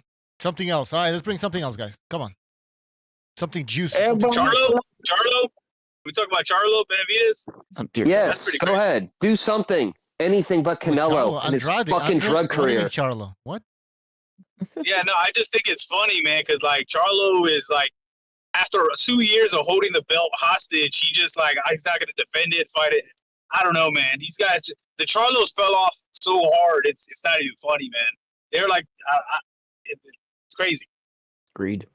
Yep. It was that PBC game. Has he even tweeted anything yet? Oh, sorry, Bucho. What's that? Bro, No, no, go ahead. nothing. It's been a radio silence. Wow. Yeah, so he knows. Yeah, bro, Bucho's on smack right now as you speak, bro. Bucho. Did you say Bucho's on smack? ¿Cómo sabes, güey?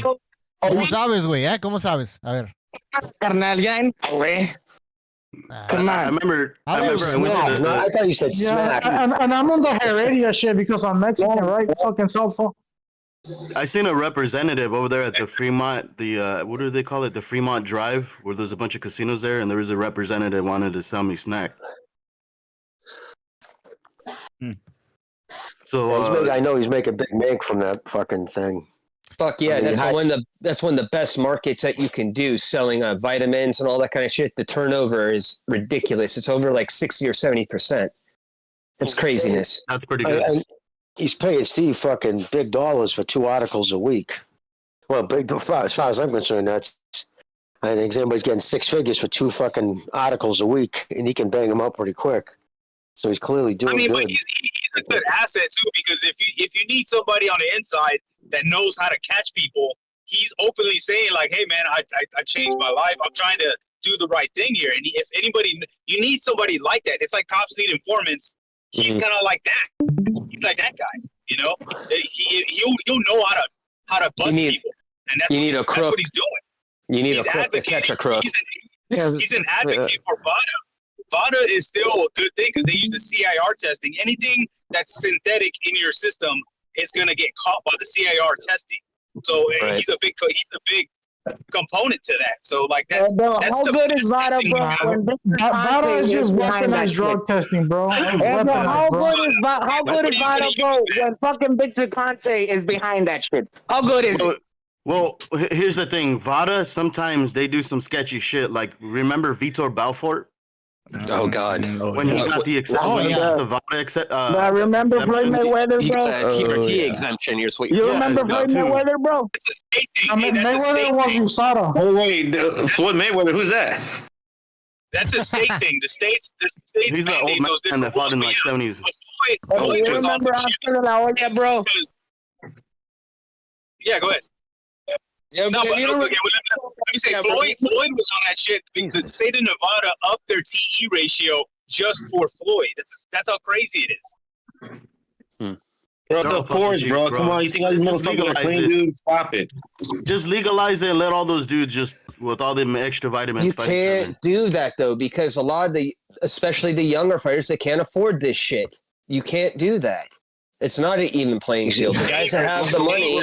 Well, I'm sure later down the line they could get sponsored for free shit. Because the problem is growth hormone. That shit is so expensive. It sucks to suck, bro. If you're not the A side, whatever, bro. I know, but if they did that, you'd have the younger generation just get clipped. Well, but it'll be more of an even playing field though, because it'll be easier available. No. The thing is, if I was training to fight, he was willing to cheat. I wouldn't even mess with steroids, man. I'd just take fucking growth hormone, diuretics, and fucking EPA, of course. There's so much better shit now than. Jimmy, like I said, like I said, these guys take it young. The Charlos, I mean, I know for a fact Jamal was taking it when he was younger. I don't know about his brother. I mean, you guys can believe me or say I'm full of shit. No, I one of the first things I ever said on this show was I heard that Jim, that what's his name's Jim down there was a hot shot. Like it was real hard. Like Effie. Remember when Effie was knocking everybody out in one round? Effie, the African guy. Well, even Spence, not for nothing. I mean, the dude's got big ass bitch tit hanging up his nipple. I mean, that don't happen to guys with his body types. Generally not real bad. I don't think Buddha are 100%, bro. You know what I mean? Well, he got caught with a whole bunch of vitamins in the system. I think that's what the other guy was saying, but they're saying it was too much or whatever. And they, bro, they caught him with syringes up his ass, bro. What are you talking about? Hey, this whole drug testing conversation started with because Heredia's training Benavidez, but do you guys think Andrade has a fucking chance in this fight? Well, I hope isn't Andrade on snack though? He has a chance, but and because his body type, he would show Ngannou quick because of his body type. Benavidez, if he was, some people just don't get it, but his body type, any kid who was usually chubby as a kid, he's going with those glands that blow up faster. And I haven't seen that on Benavidez. I've not seen that. I agree with official boxing science. It might be unfair to Benavidez, whatever his name is in the chat. About him because he should hop on. He's a cool guy. I'm like, is he next? Is he overhyped like they were? Like, maybe it's unfair, but yeah, official's awesome. He's a good guy. I don't know, man. I think he's pretty much a prospect at this point. Let's be real. Hey, bro, I'm not gonna lie. I'm glad they stripped Crawford, bro. Why? Bro, listen, bro. I thought he was gonna fight fucking Spence. What happened? No, they want to go into like 2-3 year negotiation again. Hey, bro, calmate la verga, bro. You're not gonna fight right now. Let those fucking belts go. It's not like this motherfucker Crawford is so fucking active. He's not. That motherfucker fights once a year. Jesus. Tell us how you feel, man. Tell us how you feel. Ain't gonna jump. We're going to fight right now, 154. Let it all out, man. Crawford ain't gonna fight. Crawford, I heard Crawford's a cheap motherfucker, bro. He probably pay for the sanctioning fees. My boy Virgil, bro, that's where they fucked up, bro. They always do it for the black man, bro. But for my boy Virgil, bro, fuck, man. He's just he's smart. He's smart though. He's ruined his fucking body staying there. He's good. Good that he got the fuck out of that. He would have waited forever. That's good for Crawford. Anytime Crawford ain't gonna fight 147 ever again. So why you guys even complaining about him losing the IBF belt? Did irreparable harm to his body. Yeah, he probably is not going to come back 100%. He did so much damage. He did so much damage. Bro, they need to strip Kevin Haney, bro. That motherfucker needs to be stripped next, bro. What the fuck, bro? Like they only do it for Shakur? Oh yeah, we're gonna give it to Shakur. What about the other motherfuckers? What about William Cepeda? What about the other fuckers that were waiting in line, bro? Is that right now? Is Shakur fighting this weekend? No, he's fighting next weekend. Not this weekend. Thursday. On Thursday. That's what's cool. Shakur might get knocked out, guys. Shakur might get knocked out, guys. I hope he does. Just saying. I really hope. Just saying, man. I just everybody loves him. He's just such a fucking clout chasing bitch. It's kind of hard to defend your face. They all do and that, your man. nuts at the same time. Tank gets clout from he tries to clout chase all these other guys. All these guys are doing it, man. They're all just bouncing names off each other. I know. They're using each other's names, and they're never going to fight each other. This is the only fight that I'm interested in from Shakur, man. Shakur's only fight like it's just not even shitty. It's competition at lightweight. No, I want him to get knocked out. That's why I'm interested, bro. He's the biggest champions. You know, like because the fucking at least the prospects are actually fighting people. I think he's a hype job, Shakur. What? He is. What's the Vegas odds? Has anybody heard?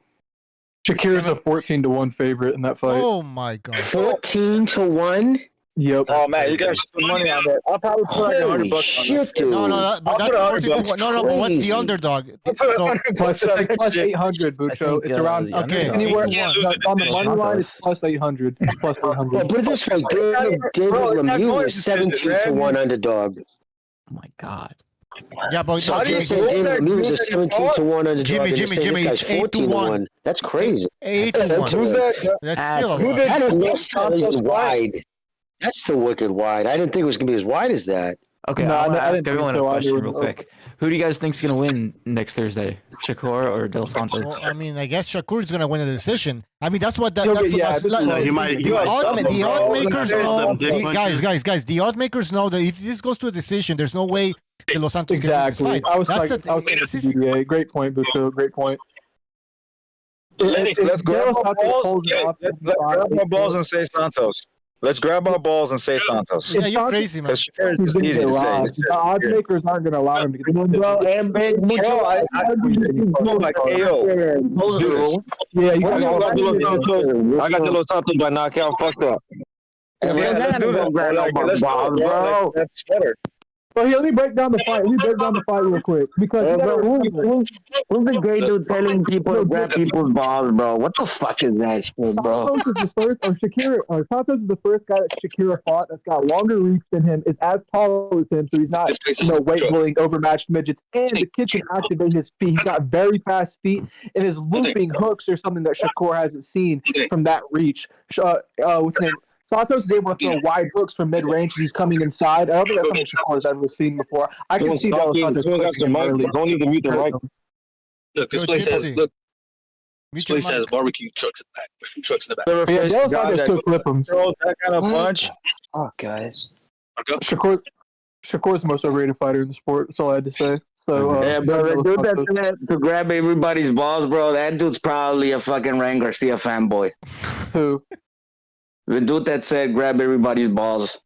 Hey, LT, how come you never liked Ryan Garcia? Tell us. He's gay, bro. Parade leader, bro. Ryan Garcia is a gay parade leader, bro. I don't like gay.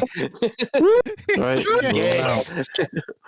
Dude, I'll just keep it how it is. Ryan Garcia is not, a maggot. What do you think it's more girlier, a guy wearing a purse, I guess, or doing sexualize girly himself to young poses? women, and he's able to build his brand off of young women. both of them. He's like De La Hoya, but nowhere near the fighters. That's Dude, really why what are it you is. guys just talking over each other? Do you guys Guys, you gotta hear each other. No.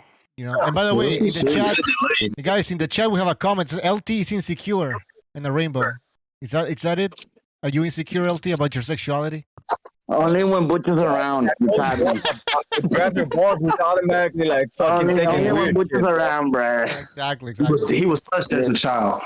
He's so Butcher, you know what I mean? Guys, people are talking about Ryan Garcia versus Adrian Broner. Isn't that like a sad type of fight? Two guys that. Well, Ryan I think Adrian Broner's fucking bum ass will probably still beat up Ryan I Garcia. think he's gonna win. Actually, No, taking Broner. He's a bum, but he's gonna be like a fucking a gorilla facing a chimp in there, a small, frail chimp. That's what it's gonna look like. Cause he's just gonna walk through him. Nothing's gonna phase that dude. He's too. Whatever Ryan's gonna throw at him, at least. Well, that's actually a smart fight for Garcia because it's gonna cause a lot of hype. And Broner's just shot. They're gonna make a lot of money. It's gonna be a fun press conference, and Ryan Garcia's gonna come out. How good do you guys think Giovanni Santiago is? Santiago could beat anybody. The guy that got robbed against Adrian Broner, if you guys remember that. Oh, that guy. Yeah, Well, I don't even. Yeah, I had a box circuit because I don't remember. I'm actually in favor of that fight. I think it would be. Those are the kind of like sideshows that are. I like it too. I like it too. I think stylistically, it's not that bad. You know, actually, that wouldn't be a bad road for him to go down. Is fighting a bunch of has-beens that once had a name. Ryan Garcia could come and knock them all out and make a lot of money, and everyone's happy. I mean, that's basically what he's been doing. I mean, he can't do it. I'm not really. You guys watching Ryan Garcia fight Adrian Broner. Does anyone see him fighting a top-level guy at 140? I don't fucking think so. No. Anyone see him winning a top? No, you're right. It makes sense. Guy? He'll never be a there's champion. No way he's gonna beat. There's no way he's gonna beat Teofimo or anybody else. Oscar, Ryan is undisciplined. Oscar was very disciplined boxer, but Ryan is. All right, hold on. Just sucks. That's it. Let PSK go. Teo does well in big fights, so if it's a big fight for him, he'll fucking knock that kid out. I got a passage to pick up. I'll come back in. I leave. PSK, go ahead. You know, I was saying they got a plan for Ryan because they're gonna get O'Hara Davies that WBA strap, right? And then he's signed to Golden Boy, so that's who Ryan's gonna fight. I think O'Hara. That makes sense. For the WBA. That's assuming he gets past Duarte. Yeah, come on, bro. I mean, that's a pick. No, bro, Navarrete versus Conceição, bro. I mean, Navarrete, I guess. Conceição is a good boxer, but yeah, I think he.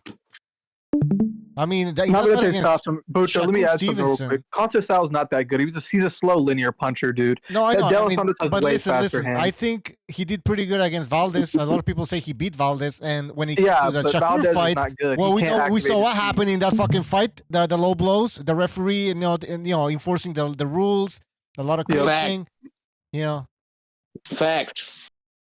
Navarrete beat Conceição. Yeah, Navarrete's gonna stop Conceição like 9 or 10 rounds. It's gonna be a beatdown. I hope so, bro. It'll be a beatdown. Valdez he's never be the same fighter after that Navarrete beating. Valdez will never be the same. Because he got fucked up. This is about to be the 4th time he's outperformed Shakira. Think about that. He beat Diaz. He beat obviously Valdez, Joet Gonzalez, and now Conceição. It's gonna be the 4th time he's outshined that. People are saying it's the leftovers. But what leftovers? Shakur doesn't bring the leftover treatment to anybody. He can't punch through a wet paper bag if Teo Senior himself signed it. He's a fucking ain't no leftovers. He ain't so the whole leftover shit's bullshit. He's not boxing them, but he's not hurting them and making them into like sharp fighters. Exactly. But Shakir is not hurting these guys, so the whole leftover shit's total breaks coke. down mentally though. I got a question. Someone in the chat mentioned Teo ran from Kamobos in a rematch. How do you guys think a rematch would go? At this point, Teo wins, but Teo did turn down that fight.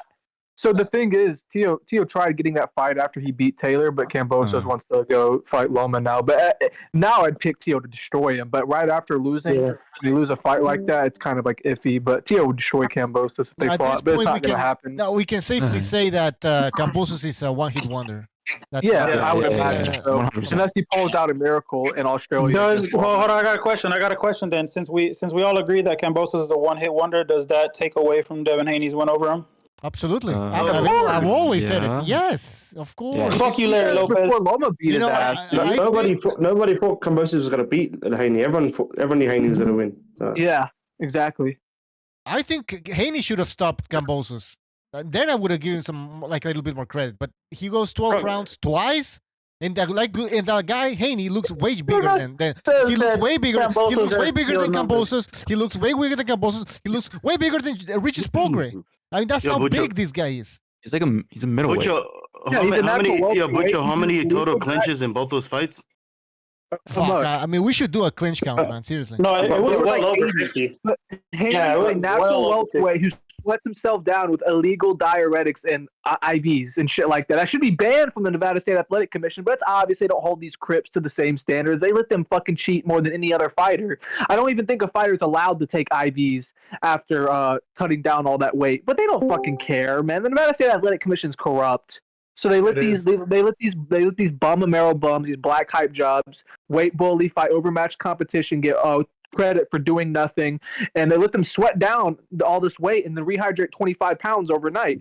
Like Haney was every bit of 160 in his last fight. He's a bum. Look. You still on the black shit door like chill. Yeah. Yeah, but they don't want to talk about this. Kamobos is so bad they had to rob Maxi Hughes just to give Kamobos the decision. Shit.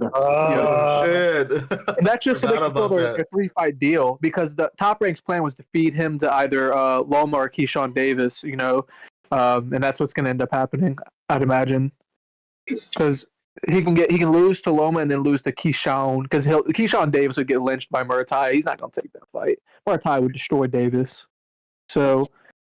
You won't see that fight happening. They'll feed Kambosos to him. This guy. So that's my opinion on that.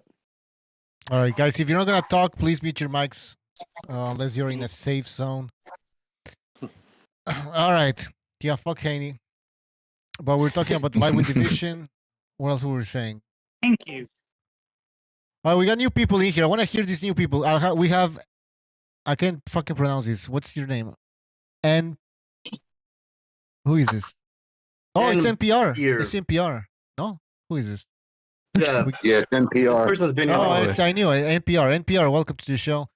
Yeah, what's up, buddy? You have any topics you want to discuss? Well, actually, I'm kind of like, I always take things from a little bit of technical angle. So the video you made yesterday, I don't know if you guys went over that yet. I just got back from work, so I don't know if you guys. No, we haven't talked about the video. Yeah, Mr. BDA. Well, guys, go check out Mr. BDA's video. He breaks down. He analyzes Andrade's skills and what he should do maybe for the fight against Benavidez. Go ahead, NPR. Did an excellent job. Just wanted to say I put my 2 cents in. He always does. He puts his heart and soul in those videos. You guys should check him out. Seriously. Yeah, bro. That dude has actually really good. I did watch it. That dude bro. There. It's sad, bro, because like the talent stopped with BDA and Bucho just lacked it, bro. Fuck. Sorry. I just latch on to the talent. I'm sorry, Bucho, pero you fucking up, carnal. Wait, te voy a correr de aquí, güey. Te voy a correr. Okay, now let's. Bucho's the manager. I'm the manager right now. NPR, go ahead. Yeah, so Benavidez, there's a good chance that he can get clipped in this fight. If you take a look at what he does with his feet, he crosses his feet. He walks forward, and he crosses his feet. At least he didn't in the Caleb Plant fight. It's the only time he distinguished himself, as far as I've seen in my career. In his career, he got in a nice bladed stance only for that fight. But for the other fights, he just walks forward and he gets his feet crossed. And he reminds me of, that's why Tim Tszyu, I call Tim Tszyu like a little David Benavidez. And then you take a look at how Benavidez got clipped. He always gets clipped mid-step if he gets knocked down. And it's exactly how Andrade, especially Andrade, who goes lateral movement and throws these wild looping punches, especially early in the fight, can clip him, and especially because it's not going to be coming from the right, it's going to be coming from the left. So I think that's a big thing for him to watch, a big thing to watch out for. David Benavidez could end up on his tuchus in this fight, especially early. Okay, drop him because he's off balance, basically, or because he's definitely off balance. He walks forward. He switches his feet, and if he gets caught mid-step, and Andre has all the skills to catch this guy mid-step, all of the skills. I understand, but can he really seriously hurt by David Benavidez?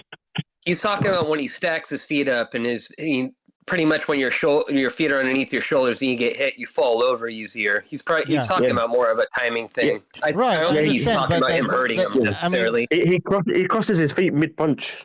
Benavidez, if you actually see how he punches his combinations, he moves his feet at the same time, and that's where the balance problem got to come from. I can see that happening. Knockdown. But I don't see that being a fact. I don't think Benavidez is going to be winning. Sorry, I don't think Andrade is going to win enough rounds, plus maybe a knockdown, and win a fight. That's the thing. That's my issue here. And I don't think he can seriously hurt Benavidez. Benavidez is gonna keep coming forward. Plus, the whole plus Andrade has such a trash gas tank as well. He gasses after 6 rounds and then starts running for the last 5-6 rounds. Andrade. And he doesn't turn punches over either. He turns into kind of a slapper, like towards the end of the fight too. Like I know he's like his last couple fights, he's shown a little bit more power and speed, but he's wild as shit. I feel like Benavidez is going to take advantage of that. Not to disagree with you though, NPR man. I know what you're saying, like the wide hooks from the odd angles, but the straight punches down the middle might beat him to the shot. Yeah, but Andrade's been dropped by getting hit by the face and the body, so. I don't know, man. I got Benavidez by stoppage. Yeah, that's what I'm saying. I think the right cross will beat the. I think Benavidez's right cross is going to beat the right hook. And I agree with NPR. I mean, Benavidez might go down, but he's going to get back up. I would say that would be the case long term. In other words, over the narrative of the fight, you'd be absolutely correct. I'm not. I didn't call the fight. What I'm saying I know. is that there is, especially early, he's gonna bring out all the stops on David Benavidez and just try to throw as much of his very slick moves. I mean, the guy knows a lot of moves. And, if you look at his there's a lot of videos. I took first notice of him in the early 2013 or so. I really started looking at Andrade, and he started posting moves, bro. Of him copying. He was copying other boxers. And it was sort of like he would mimic their styles. And he was the closest thing I've ever seen to, a musician, the way they copy a guitar. Eddie Van Halen. You know that one, bro. Wait, who was doing that? Yo, who was doing that? Andrade. Yeah, no. Coming out of the minors, he was very high. Yeah, he was very highly touted coming out of the minors. That's the reason he got so many contract offers. That's the reason why Rock Nation gave him a $45 million signing bonus. Okay, that got all fucked up. Can we say on topic for not to cut you off, Jeremy, but NPR man just said something kind of interesting to me, that he can mimic everybody's style, but look at his actual style. It's kind of fucked up, herky jerky, wild. Like it's not very good, but he can mimic everybody else's. There's something wrong with that to me, in a way. He hasn't created something that works for him that's elite. He but also he likes can to clinch. In that style, his style is there's clinching. He gets into a clinching battle with Benavidez. How does that go? Poorly. Benavidez bullies him. We saw it with that Plant as well. When there was some clinching, it was Benavidez. Like he was fucking strong. Honestly, I think Plant has more skills at that weight class than Andrade will. Exactly, that's the thing. Yeah, probably right about that. I think the reality is Andrade's gonna get hurt and he's gonna clinch. He's gonna run and clinch. Andrade will get hurt and then he'll run and clinch for the rest of the fight and survive. That's what's gonna happen. It'll be a wide Benavidez points win. And he'll fight really negative too. He'll like in and out, throw one punch, dart, like back up, and then he'll come in and like clinch. It's going to be an ugly ass fight if he'll try not to get embarrassed. At some point he's going to realize I'm not winning this fight, and I don't want to get knocked out. I don't want to get embarrassed. I want to save whatever remains of my career. I'm going to try to go 12 rounds. Yeah, and it's going to be so bad the fans will boo. It'll be one of those shit fights. I agree. It'll probably be a shit fight. But we're going back to NPR's point about Benavidez. That's why I think since when you've seen a Boo Andre fight like super entertaining? Never in my life. 2 rounds. Never. What about Andrade's footwork? It's usually sloppy between mid to late fights. There's no such thing as a good Andrade fight.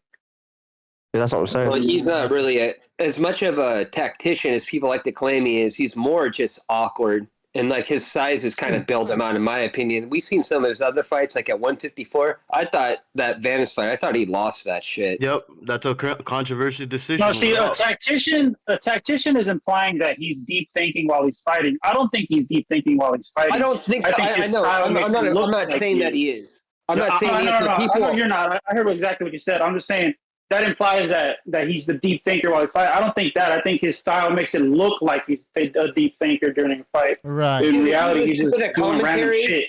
You should listen to the commentary. It also looks like he wants to hang from a tree también. Like once he like slides to the side, Like, he looks like he's almost looking for a blend. ¿Qué onda, güey? He kind of reminds me of that guy that Keith Thurman fought. What's his fucking name? Bamdu. I don't know. Bundu. There you go. The guy, there was a fighter back in the day. I like Fighter back in the day. maybe no one's talking about. Oh, is the Murphy. fact that Benavidez is really good at catching, obviously people in between shots and whatnot, especially side.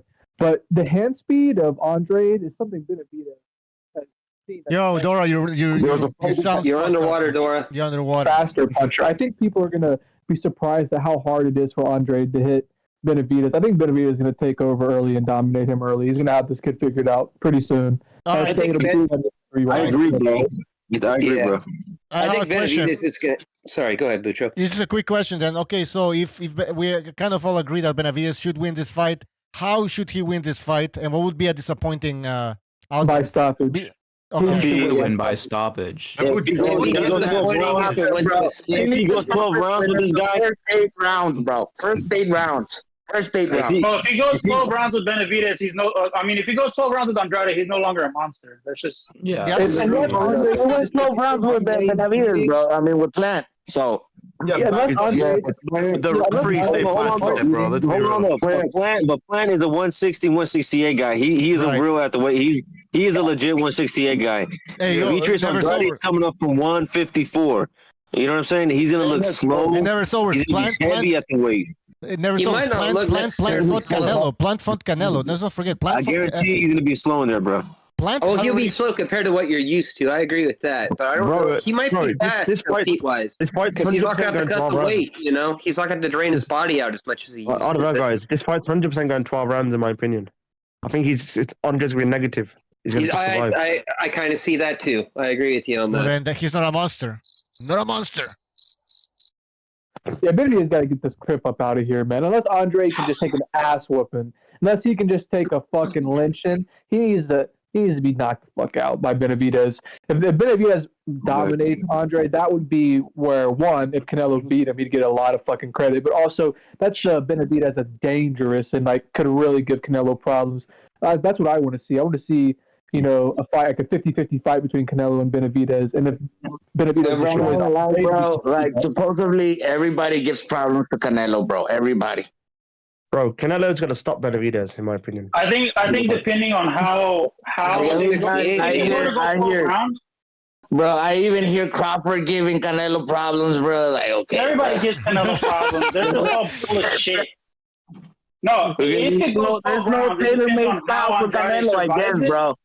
I guess there's no tailor-made style for Canelo, bro. I guess everybody gives problems to Canelo. Everybody thinks they have what it takes because they look at Canelo and they say, Jesus, not moving around that much. Why can't I bet you I can hit him. And they don't realize he's one of the hardest guys to lay fucking clean. He's one of the hardest guys to hit clean. He's got a industrial fucking chin, like one of the best chins in boxing. Yeah, it's easy as fuck sitting there with your brother watching the fight talking about, I could beat you out. Nah, nigga, you were in there and you ran. So that was Triple G hit him with a shot that anybody else in that weight class would have been fucking stretched out. And Canelo might have just took one step, just like a half step off. And that's all it did to him. I was shocked. That dude's he's got a freaky ass fucking chin. So I'm not a Canelo fan anyway, but do you guys not see how a guy that's 6 inches taller than Canelo, 3-inch longer reach, and has an insane output that's way more than Canelo's could give him problems theoretically in the fight? Like I'm saying, you're going to deal like that. The best one of his career. Exactly, it's the length. It's the length and size. Potential win. Well, and foot speed. I would argue I think foot speed gives Canelo more problems than anything because Canelo wants you to stay there. He wants to corner you. It's just a different style, though. But I understand. Like if you look at a Bivol or Floyd, stylistically, Canelo would almost never win those fights. But even with Benavidez, the dude throws 200-300 more punches a fight. He will. I think physically, Canelo could break Floyd down at the older age. Like just say they fought at 160. I don't think that would go well for Floyd. Of course but, not. I don't think Bivol would ever work out for Canelo. That's just sometimes there's just a guy that has your number. Of course. You look at that with Iran Barkley. He beat Hearns twice, but no one legitimately thinks Iran Barkley's better than Thomas Hearns all the time. That's just how it is. When you fight enough styles, eventually someone's going to have your number. That's just how boxing goes. No one's unbeatable. Pretty much. If you fight enough people, that is. If you don't, you don't protect yourself, you don't be a bitch about it. Yeah, you should run into exactly. somebody that's gonna match you. You know, that's just how it goes. Yep. Oh shit! Am I still unmuted? Hey, bro. Sorry. I heard Bucho que está bien algón el Bucho, güey. ¿Qué dijiste? ¿A poco sí, güey? Translate that for some of us that don't speak Spanish, please. Yeah, but they speak English. Nah, bro. All right. You're an not speaking American for me, sir? English. You're not speaking American. We should have a No, the BDA, English is not American. BDA en español channel. You should try it. Actually, I thought about it, but it's just too much work at this point. I mean, 2 channels, fuck it.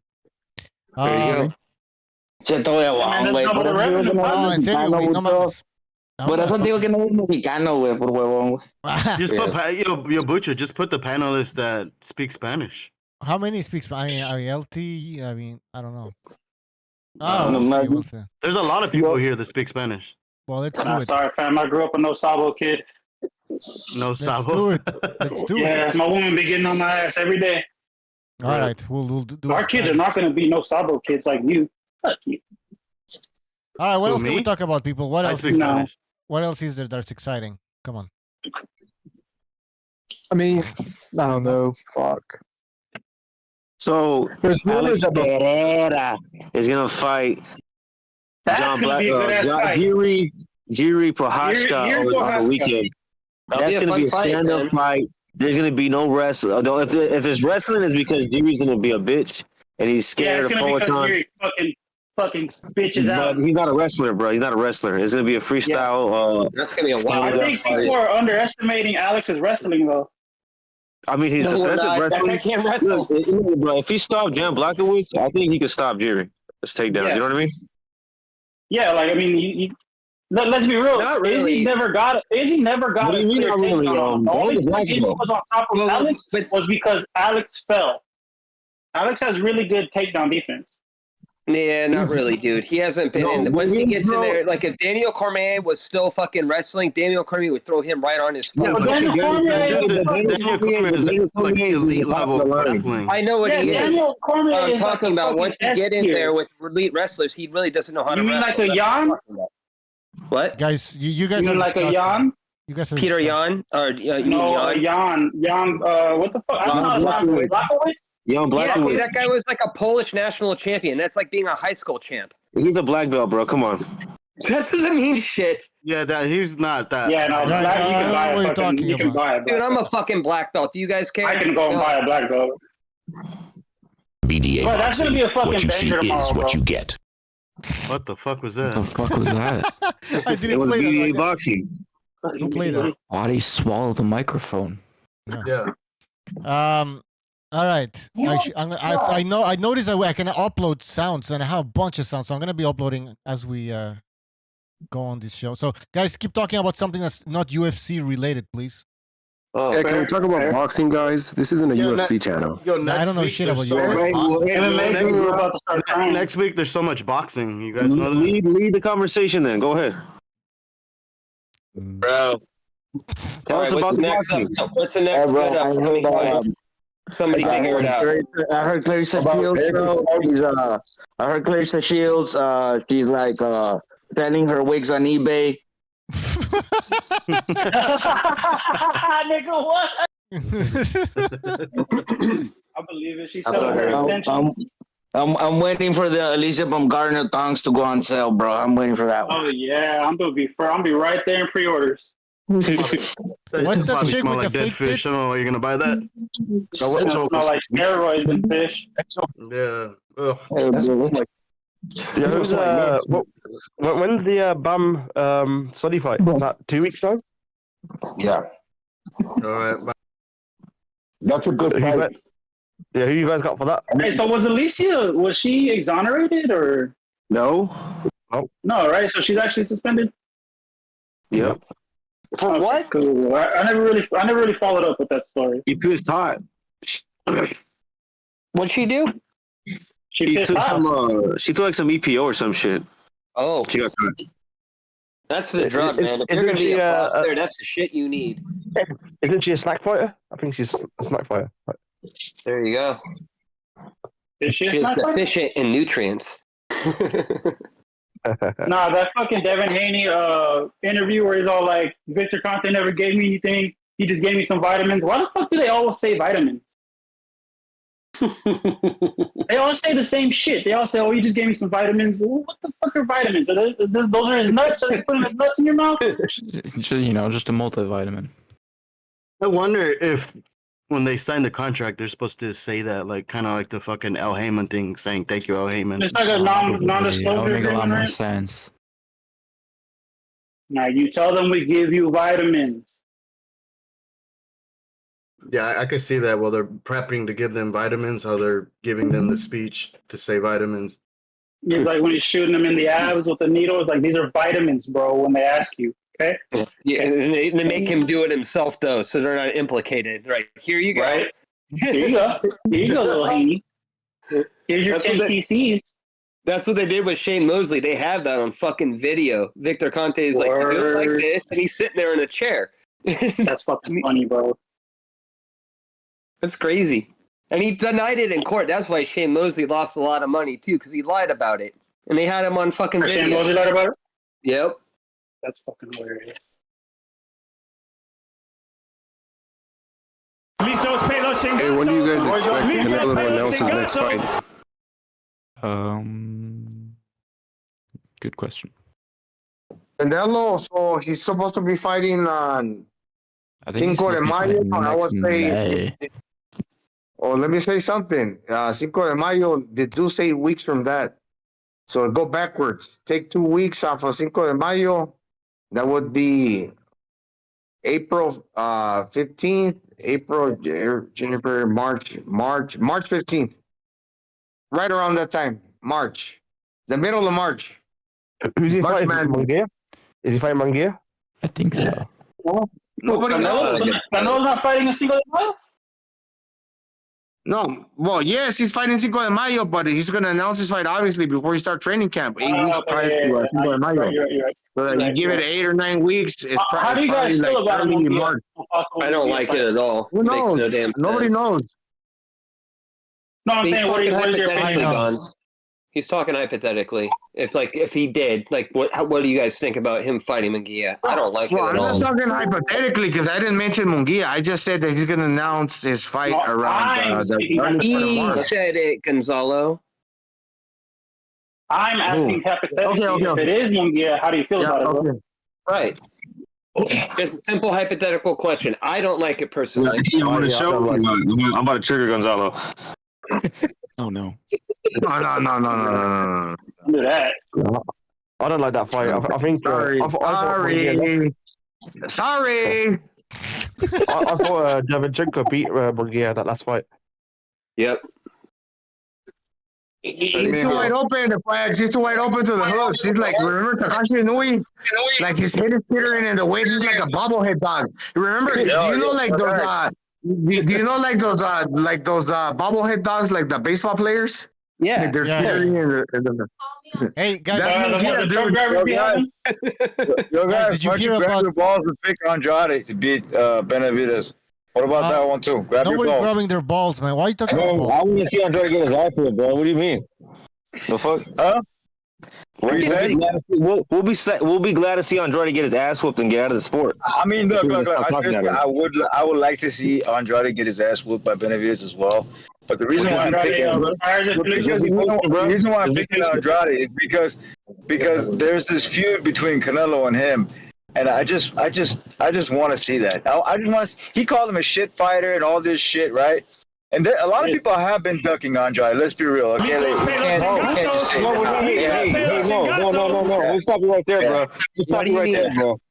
No, a lot of people have not been ducking Andrade. Andrade's been ducking a lot of people.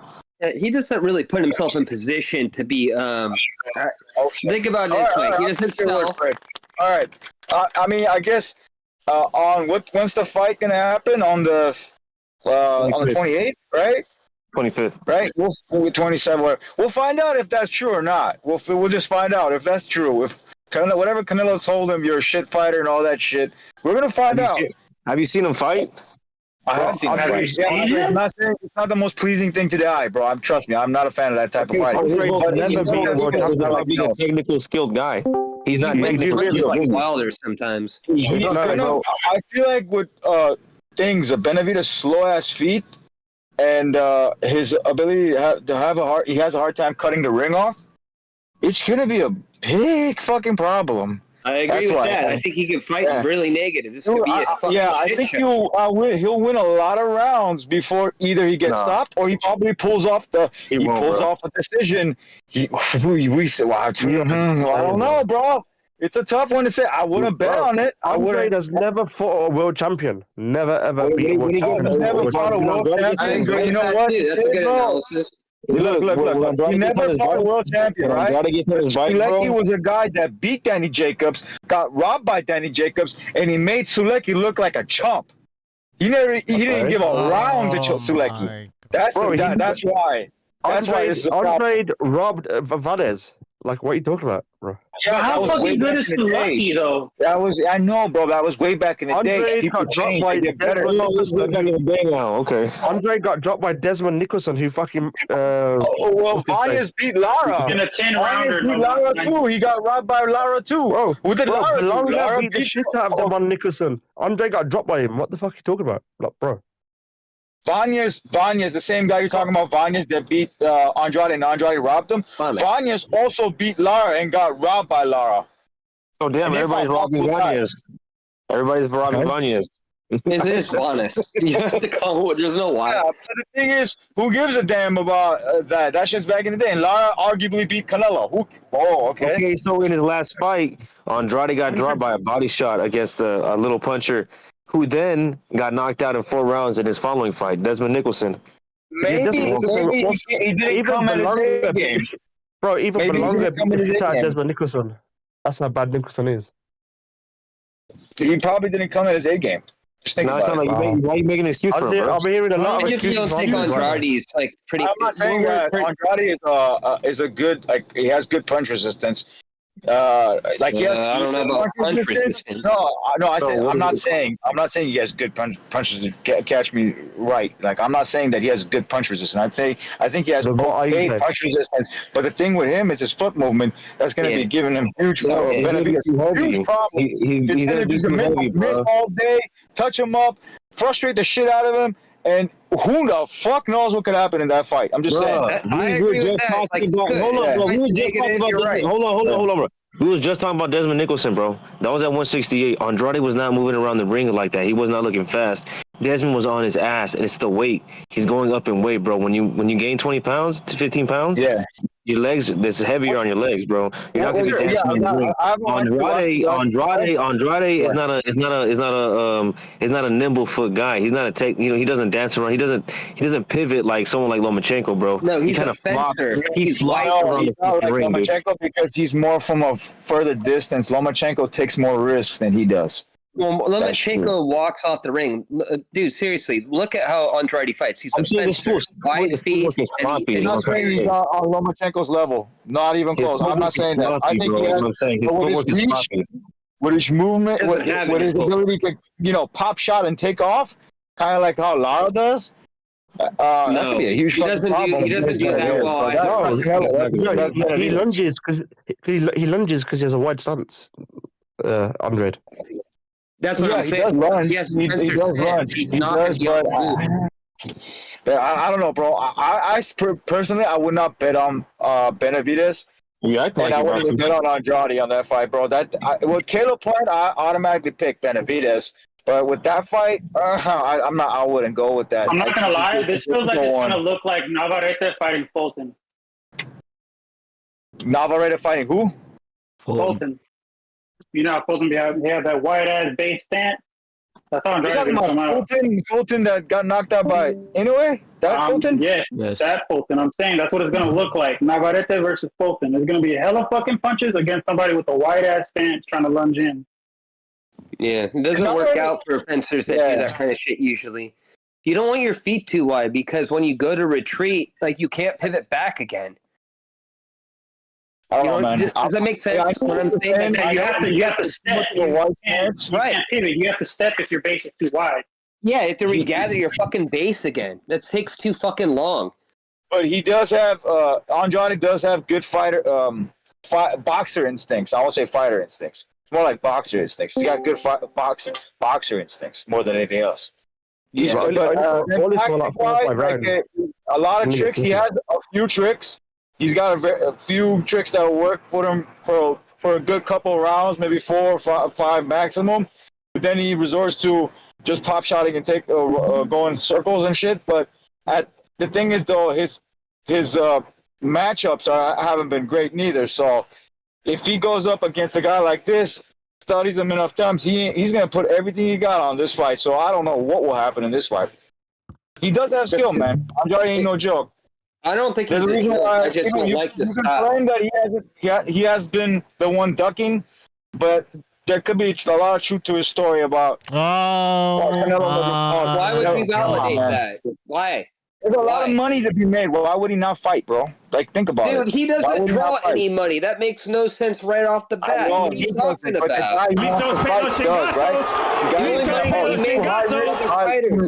BDA boxing. What you see is what you get. I don't watch him either, bro. I understand that shit, but for just to give just to look at it in a different point of view, the thing is, like, this guy is high risk, low reward. That's why nobody wants him. I agree with that. Yep. He's high risk, low reward, bro. That's why nobody wants him. If he's high reward and high risk, high reward, everybody's gonna take his ass. Everybody's gonna want to fight him. It's just, yeah, exactly. Who's playing with the soundboard? Bro. Come on, guys. That's exactly how I farted. The reality of it is that whoever wins that fight will get knocked out by Canelo anyway. So. Yeah, I know. Canelo beats them both. Honestly, Canelo beats them both. But the thing is, Andrade has a serious chance of beating Benavidez. It's not like it's not out there. Like, he can't beat him. I give him a 35% chance.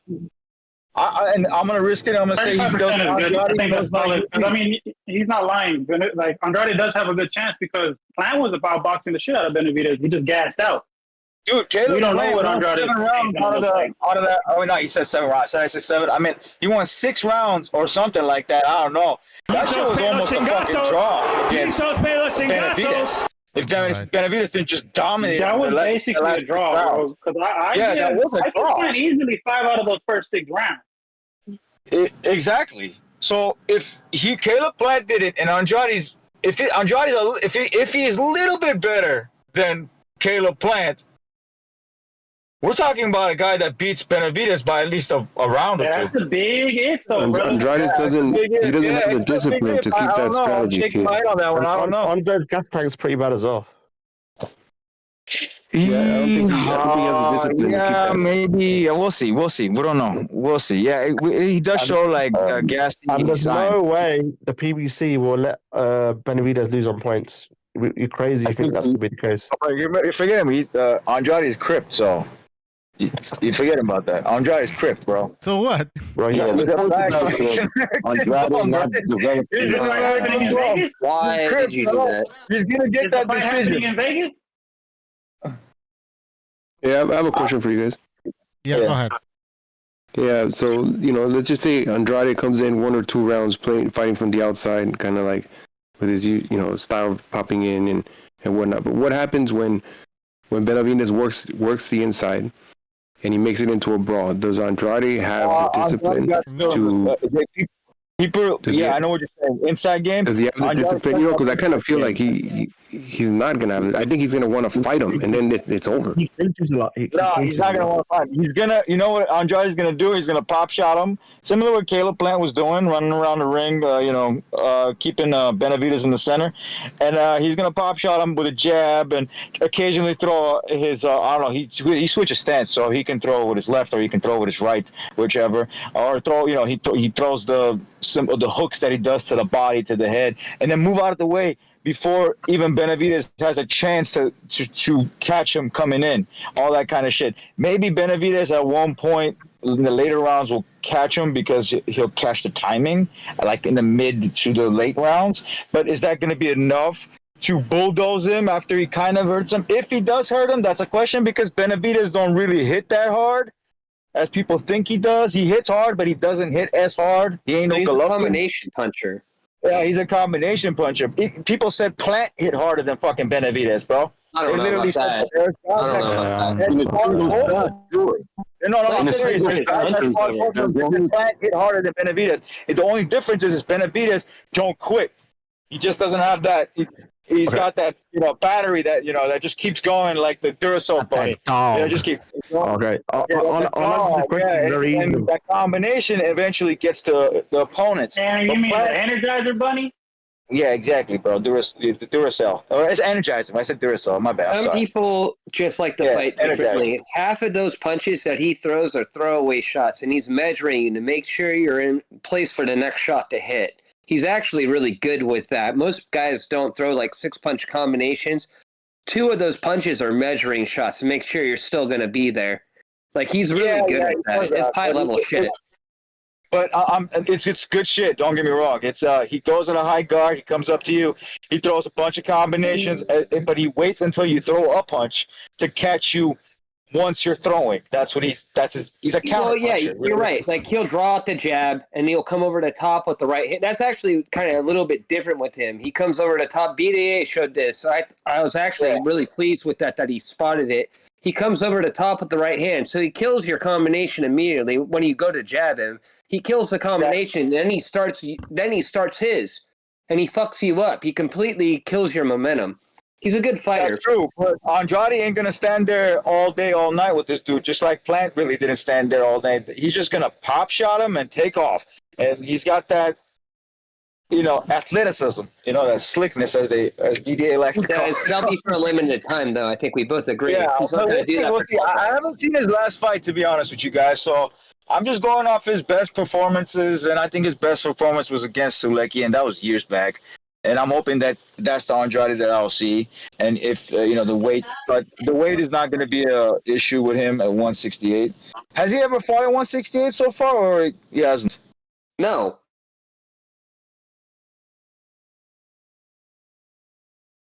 '68, that would be good, but he hasn't fought at 168. He needs at least one fight. Desmond Nicholson was at 168. Was it? I'm pretty sure it was. He vacated his fought title, Nicholson, didn't he? Nickel something. Yeah, Nickelback. If he hasn't fought at 168, then I would say Benavidez knocks him out. But if he has, then I have to watch that fight, I guess, before I make a complete decision. The Desmond Nicholson fight, I'm almost positive that was at 168 because he had just vacated his title at 160 to move up and fight Zach Parker, and he too. He got hit by a body shot in that fight. Is that what you guys telling me? Yeah. Yeah, he got dropped. He got dropped by getting. Was it off balance, or it was just like? It was a good body shot. He got hurt, and he's just taking his time to get back up. Yeah, he got hurt. Okay. Interesting. All right. Maybe that's not a good sign, and at that point, I'd probably lean towards Benavidez. Yeah, I think another thing that's a bad indicator, though, is that fight was also a 10-rounder. That's what a lot of people aren't talking about. Yeah, the extra 2 rounds. Benavidez has a decent gas tank, actually, surprisingly, because he cuts. He's got a great gas tank. That's the only thing elite about Benavidez is fucking strange. If you cut that much weight, though, you should be fucking tired by that. That's what I was thinking too. No, he's a volume fighter. That's the thing. That's his style, volume. Yeah, I get it. Well, he's so damn big. They have to sit down on punches. Like him just throwing shots because he's a big guy. They still hit hard. That's gonna be what fucks him up against Canelo. I was watching this actually the other day. Canelo's scared of Benavidez is smoking crack. Canelo ain't scared of none of those guys. Yeah, the only person he might be kind of worried about is if he ever fights him, which I don't think he does. Yeah. Beterbiev, yeah. Yeah, I thought the only dude too, man. That's the only one I can see Canelo kind of being worried about. He's too small, bro. Let's be real. He's too small to fight. He is a big motherfucker. Yeah, man. Shit, even Bibble's scared of Beterbiev.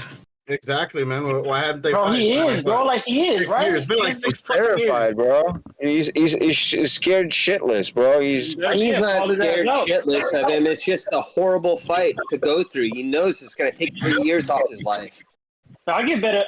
Be so much props for saying that shit in his face. Like he told that nigga straight up, like, damn, bro, you always talking about fighting, but you ain't never fight. They're not letting that happen for some reason. I don't blame people for that. I think it's more the man. Nah, he's a bitch, bro.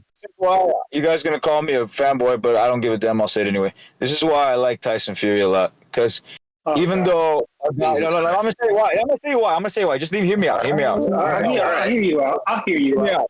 The reason why I say it is because he'll deal with a guy that is a heavy-handed guy that he will fight him, even though there's a chance that he might get knocked the fuck out and not get back up. You mean the heavy-handed limited fighter and Deontay Wilder? Yeah, well, that guy's a heavy-handed guy. Vladimir Klitschko was another heavy-handed guy. They call him Dr. Steel Hammer for a reason. He does fight guys with hands that could put him out pretty quickly. Yeah, White had some hands. Dylan White couldn't touch him, though. Dylan White was not in the first fight. Not in the first fight. Well, hold on. Gypsy. Hold on. Yeah. I agree with you. In the first Wilder fight, he didn't do it, but he did it in the second fight. Hold on. And in the Ngannou fight, he fought like a bitch. Yep. Not like a bitch, but he didn't perform the way we expected. Why he got dropped? You guys know why he got dropped? And I saw that too while watching it live. It's because he threw a 3-2 once, and then he did it again because he got greedy and he thought the guy he's dealing with is a complete fucking novice, like a complete idiot, like he's not gonna fall for that shit. So he threw it once, and then he threw it again, 3-2, and then he got clipped. And then he said it in his interview. I'm like, I got greedy and I threw it twice. Or else we would never heard about. We would be talking about a drop down right now. It would never happen. I know, but don't you think that's like actually? He lose that round because he was losing that third round. But he would have never been dropped. He would have only lost the third and the 7 and 8. Okay, but hang on for a second. You just said it. That guy's a novice, right? So that guy. No. Let me tell you about Francis. Let me tell you about Francis. No. You've done enough. Let me finish.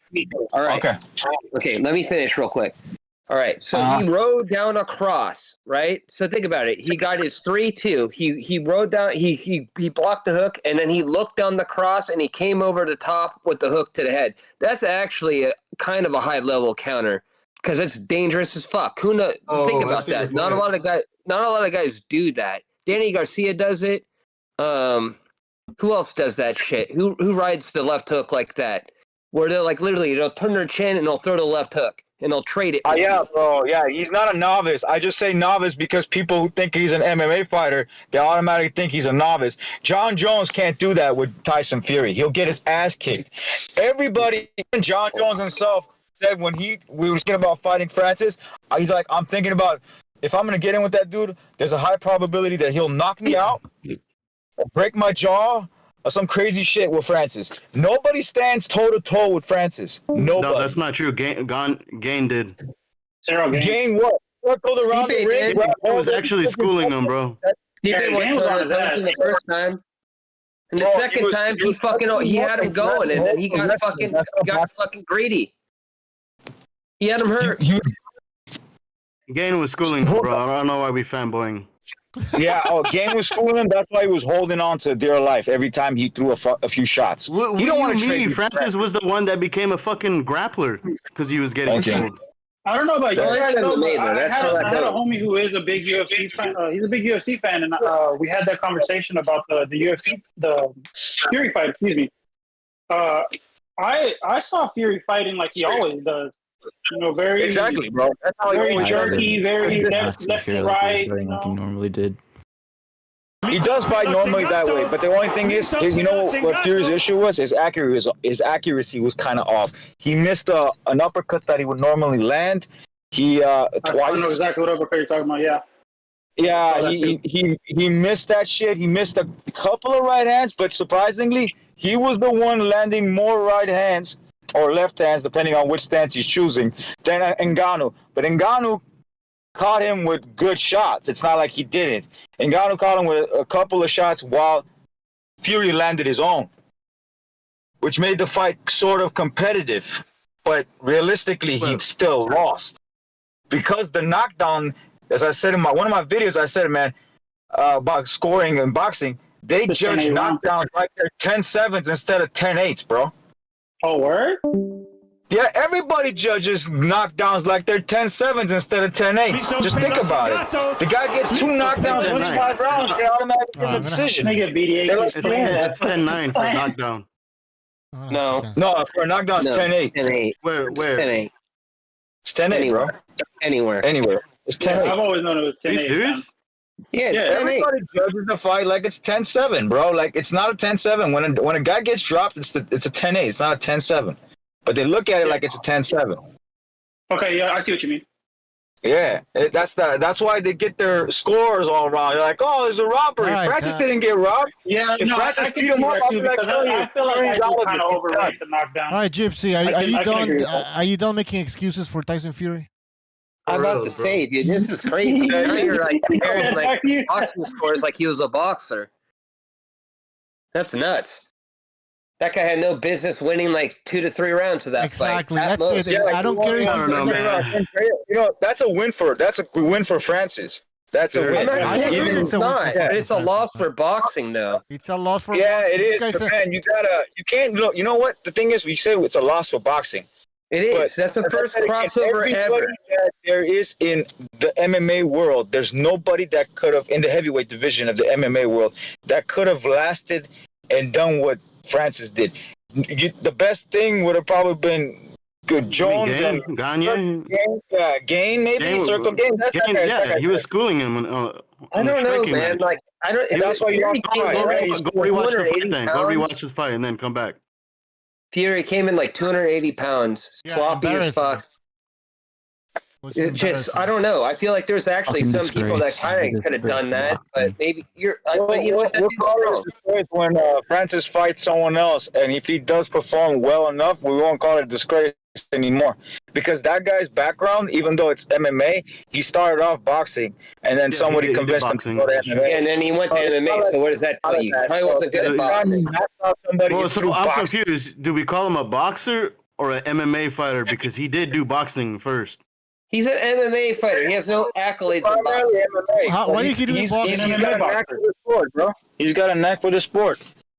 I mean, Wilder's, you know, a non-skilled ass is dangerous for a lot of opponents out there, but you know, this guy, an actual champion in his own discipline, MMA, where there's guys that are former boxers who get into MMA and they get their ass knocked out or choked out or whatever. I'd like to see. What we saw was a fat guy not taking a fight seriously. That's a fact. I mean, you can't kill me that fat. All right. And Ngannou, on the other hand, he took this extremely seriously. He was fighting a champion in another sport. I want to see Ngannou in another fight and see. Then we can. You know who I want? You know, it'd be great because he likes to wrestle a lot and he's still fucking fighting for some reason. They should have Ngannou fight Chisora in Wembley. I knew it. Yeah, they should have him do it. He likes to wrestle. That'd be a great fight stylist. Yeah, it's a good point, Quack. I want to see it.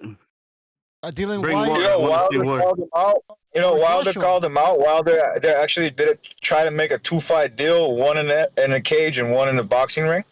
Wilder's not fight like in a cage with those legs right now. You cannot get in a cage with those legs, dude. Francis Ngannou will blow his fucking knee and hip out with one leg kick. Yeah, no, you can't do that. One swift kick to the leg, it's over, dog. Yeah. Yeah, if he can catch him before he lands that right. It's not that Beat your right, bro. Fuck that right hand. Crazy. All right, you make it seem like Francis don't have a chin. Dude, if kickboxing... No, he does. That's the thing. Actually, I would prefer him to fight AJ instead of fighting Chisora. I think Chisora gets knocked out by... Chisora's too old. But that's Francis. If you're handling Francis, that's who you put him in with. I put him against AJ. You have him beat the fuck out of somebody in front of all their fans. It's perfect. Yeah, that's true. Well, Chisora will get knocked out. Pretty bad. That's the whole point. You want to have him build the resume. Yeah. Right, then put him against Chisora. I got no issues with Chisora getting knocked out. No matter who he fights, everybody's going to tune in. Because now the question is, can he actually do this in boxing? He can continue with this, and so it doesn't matter who he fights after this, after Fury. But if he fights Chisora after that, I think he's ready for Joshua or whatever, if he wins, of course. Bring on Joshua and Wilder. Why not? What about that other undefeated dude? What's his name? Miller, the guy that was on every fucking medicine on the planet. Baby Miller. Badass. That would be a good fight, but I don't know, man. I think Baby Miller is probably, I don't know. This is probably a little too much. Baby Miller, putting him up against Baby Miller. What about the Zilly Zhang Chinese power? Zilly Zhang I think Zilly Zhang knocks his ass out. Dude, yeah, me too. I think it's entertaining all around. Anybody you put Francis with is pretty entertaining. Anybody in there is going to be entertaining. But like the guy said before, I think Chisora would be good for like to build him up. But but since Francis is old, I heard Paulie Malignaggi say that since he's old, might as well just put him against AJ or something like that, or Wilder or something, because you don't want to like go in there with a bum, and who knows, probably he had a Campbell's situation, and that was it, and then he loses, and it's bad. Let's just do big automatically. Let's go AJ automatically, and it'll be a lot better. But I think he still knocks out Chisora. I think Chisora is gonna That's my point. You build it up better, and you do it in the area where he's going to fight AJ in, so they have even more buzz. If I were them, I would actually look at like how they're going to use him properly. If I was managing him, I would every bum that's about to retire from the heavyweight division, and God knows they fucking have him. I would go on a fucking bum. I would go on the biggest bum hunt in recorded history. What about Joyce and Parker?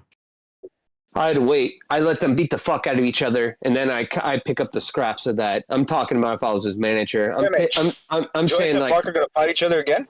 I don't know. I'm talking about in the aspect that they did. I'd make them do it before I put him in there with them. I would just I make him pick up the scraps of everybody else.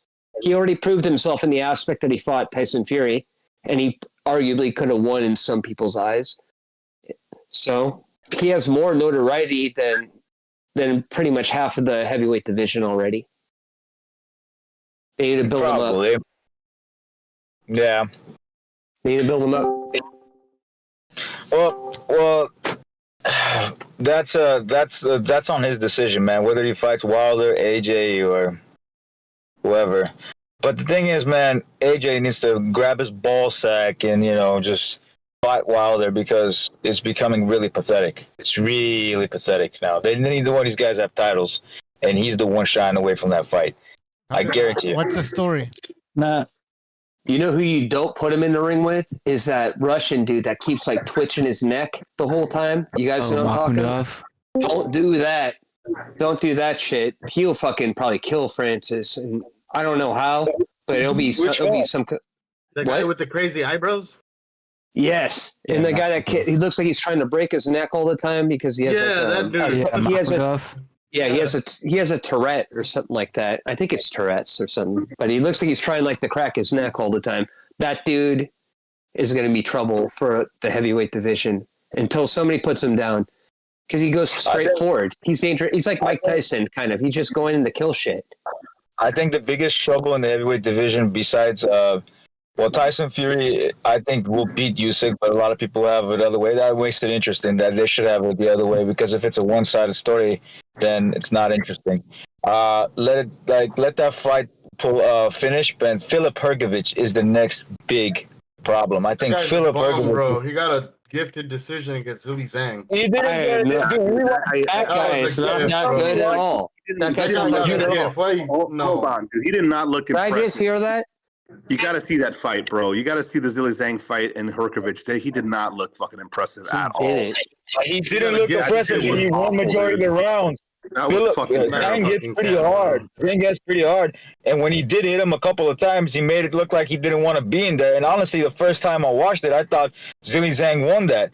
But then it was, my stream was always off because, I'm not going to tell you why. It was off. And then I watched I watched it like live, not live, replayed it, try to see exactly what happened in that fight. And Philip actually won. He won like 8 rounds, bro. He lost only 4. Something like that. He actually won. He just, whenever he got caught, it looked like he didn't want to be in there, which made it look weird. I don't know, man. That's all it was. I mean, that's a fair point. That's honestly, that's what you saw. That's what you saw. That's all right. I mean, that's my opinion. I agree with that. You saw what you saw, and that's fine. But that's not. I don't know. That's not what a lot of people thought. What did you take then? I didn't see that personally. I thought Hrgovic looked very overrated, especially after that fight. You're like, what the? He was like, exactly. Somebody was on this channel actually, like screaming from the hilltops about this guy, and I was like, all right, dude, I'll check him out. And then that was the fight. I watched the fight before that, but he didn't fight anybody. So like, yeah, he beat up some guy he should have done it to. And then we watched that fight, and you're just like, no, you're talking about? I don't think so. Not yet. I got Francis beating that guy. Call me crazy, but I got Francis beating that. Yeah, he's big. He's not that good, bro. He's bro. You just like. I got Francis. Like he got a gift position against Zhang, bro. Like I think so. I don't know about gift position. He even entertained the idea of giving Zhang a rematch in China, and he said he'll knock him out in China. Zhang did not answer. Zhang knows if he actually won that fight or not. He don't want that smoke from Philip. I'm just saying. He called him out. He told him, if you do not believe that I beat you, I'll fight you in China. Yeah, That's what Philip said. When did that happen? He said that like way back in the day when people said he got gifted. He didn't get. I don't think he gifted at all, bro. I think he legitimately beat Zhang. Where'd you get the reference from? I'm curious. From him live saying that on YouTube with his own mouth and his own face. No, I'm just saying because I want to find it. Is what I'm getting at. Just I don't know. Just like Google it, YouTube it, and put down Filip Hrgovic said that he'll fight Zhang for a rematch in China and knock him out or something like that, and you'll probably find it. I don't know. Probably like IFL TV or I don't know which one it is. He definitely said it though, 100%. Philip ain't scared of Zhang, bro. Philip knows he won. He ain't scared. He just doesn't like the critics. He hates the fucking critics. He despises, just like everyone else. Every other boxer. Philip's a legit threat. I think Philip is a more danger to Tyson Fury than Usyk is. I don't know, man. You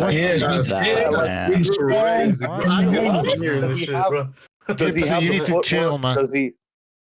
He's not very elusive. He doesn't have the footwork. I mean, there's not a lot. He's a very simple fighter. He's not that two-dimensional. He's a very simple fighter. That's exactly what Let's be real. I never really rated Filip Hrgovic too much. I think the guy that really rates Filip Hrgovic a lot was back in the day, and he's a hardcore fan of that dude. Is Blue Collar TV. I think that's what Blue Collar guy. I forgot his name. British guy.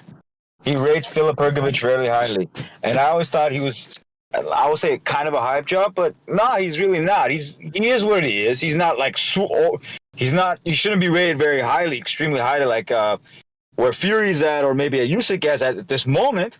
But he's pretty good. He's pretty good. I think he's more dangerous than Fury, though. That's for sure. I mean, guys, hit the like button. Hit the like button. Don't forget to hit the like. We're only at 63 likes. And by the way, in the chat, people are calling you, Gypsy King, a clown. Okay, you think I'm a clown, and let it be a clown. Let's see what happens. Let's see what happens. Let's see. And then if I'm a clown, I said Kamobos will beat Lopez, and that's what happened. So, like, I mean, I might be a clown. So you got Fury beating Usyk? Huh?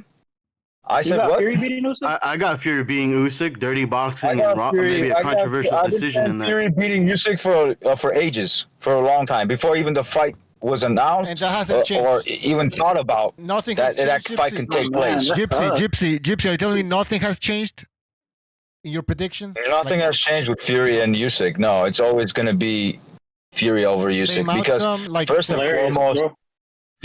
and foremost, let me tell you why. Usyk does not possess the punching power for Fury to. That don't mean a motherfucking thing. No, listen before you say that don't mean a motherfucking thing because it's gonna mean something afterwards. Look, he does not possess the punching power that, let's say, for example, AJ or Francis or Vlad carries. He carries punching power that's decent in the heavyweight division, but not dangerous. And because of that, Fury will take more chances than he did with a lot of the other guys that gave him tough fights. Yeah, which means that he will put a lot more tricks into the trade against Usyk, including the fact that he has the longer jab and also has a quick jab of himself. He has the reach and that wide elbow throw that he does. That elbow throw that he did, elbow throw that he did. Chin gonna be able to handle. Over here, this channel said that everybody, all the haters said that he threw that fucking elbow illegally, right? He did it on purpose. It was some of the intentional. guys You can tell by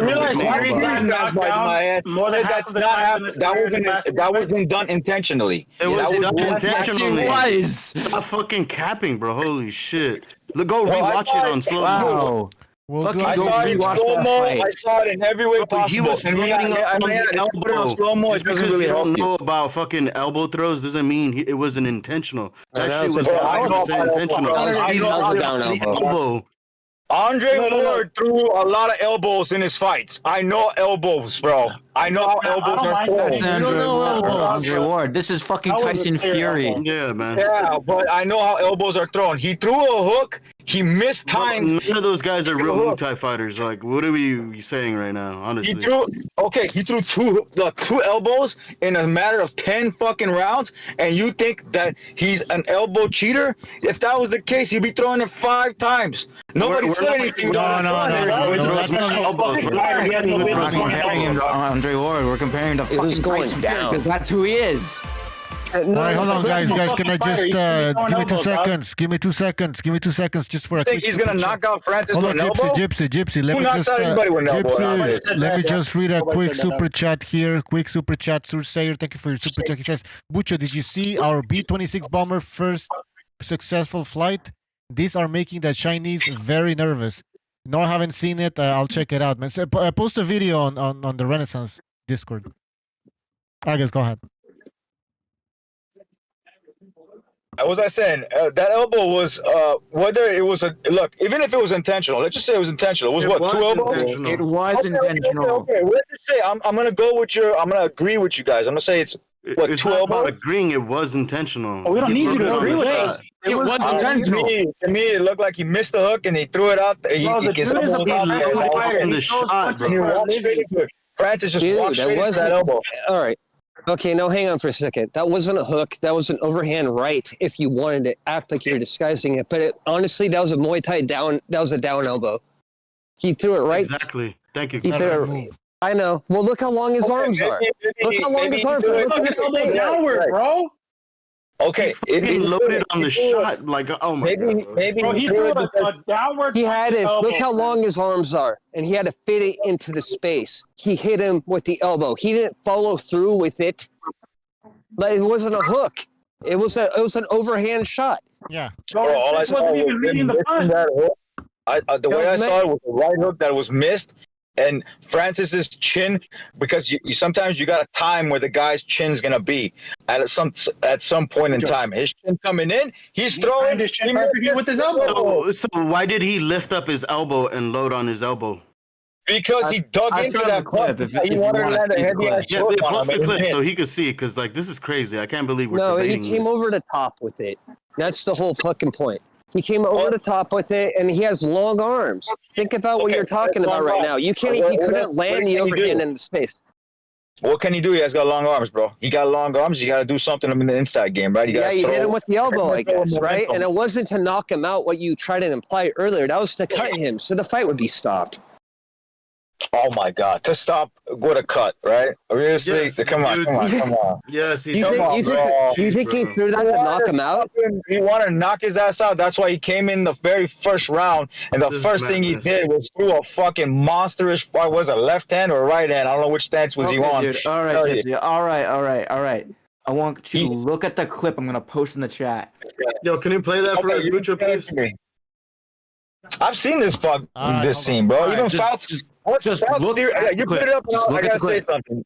I'll look at it. You put it up. I'll say I gotta say something. Fouts' theory of boxing, whatever Fouts' theory, even he's not a Fury fan, and he said that guy did not throw this. This is not an intentional. It may be, but he said this does not look like an intentional elbow. He missed and he got hit with that shit. Even he says it.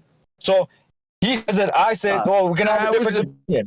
Who throws a fucking who throws an overhand right and gets hit with elbow? All right. What the fuck?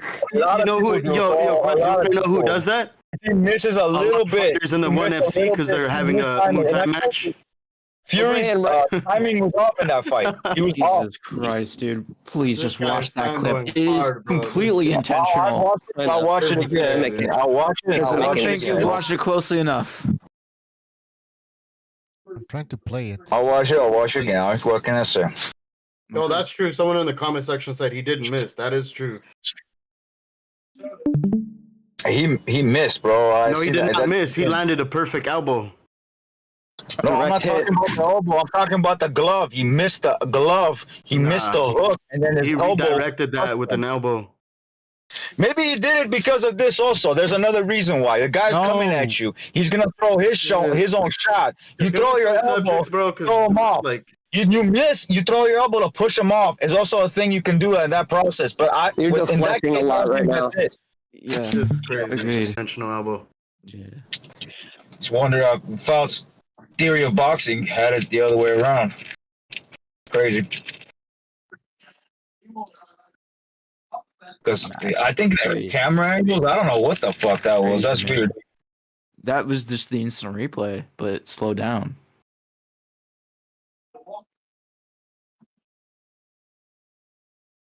Watch that again. Yeah, I mean, go for it.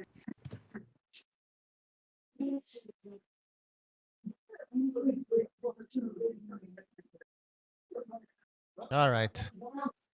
Anything else? No, that's it. What we're doing. Fuck, man. We talk about this. Man. Fury was trying to an elbow. Yeah, he did land that elbow, bro. Anyways, I got a customer. I'll see you guys later. All right. Guys, maybe we should end the show. 85 people watching, and we only got 68 likes. Yeah, the show crashed, by the way. I don't know. I had to restart it for some fucking reason. Maybe we should end the show. I don't think there's anything else we can talk about. And I don't want to just leave the show on if nothing's happening because it's fucking boring. Okay. Yeah. When you're ready, I'll give you the Let's end the show. One second. All right, mute your mic. Jesus. All right. Guys, we're going to end the show. Thank you for being on. All right. We'll see you next time. If we have a show tomorrow, we'll let you know, of course. All right. See ya. Everybody in the chat, sorry about that. I mean, my OBS, the streaming software froze. BDA says, Gypsy said he had a client. Yeah, I don't know. I don't know what that means. I don't know what he's doing. I don't want to know. But, yeah, thank you for being on. Thank you for hitting that like button. Thank you for everybody who donated, for all the membership program subscribers. We will see you next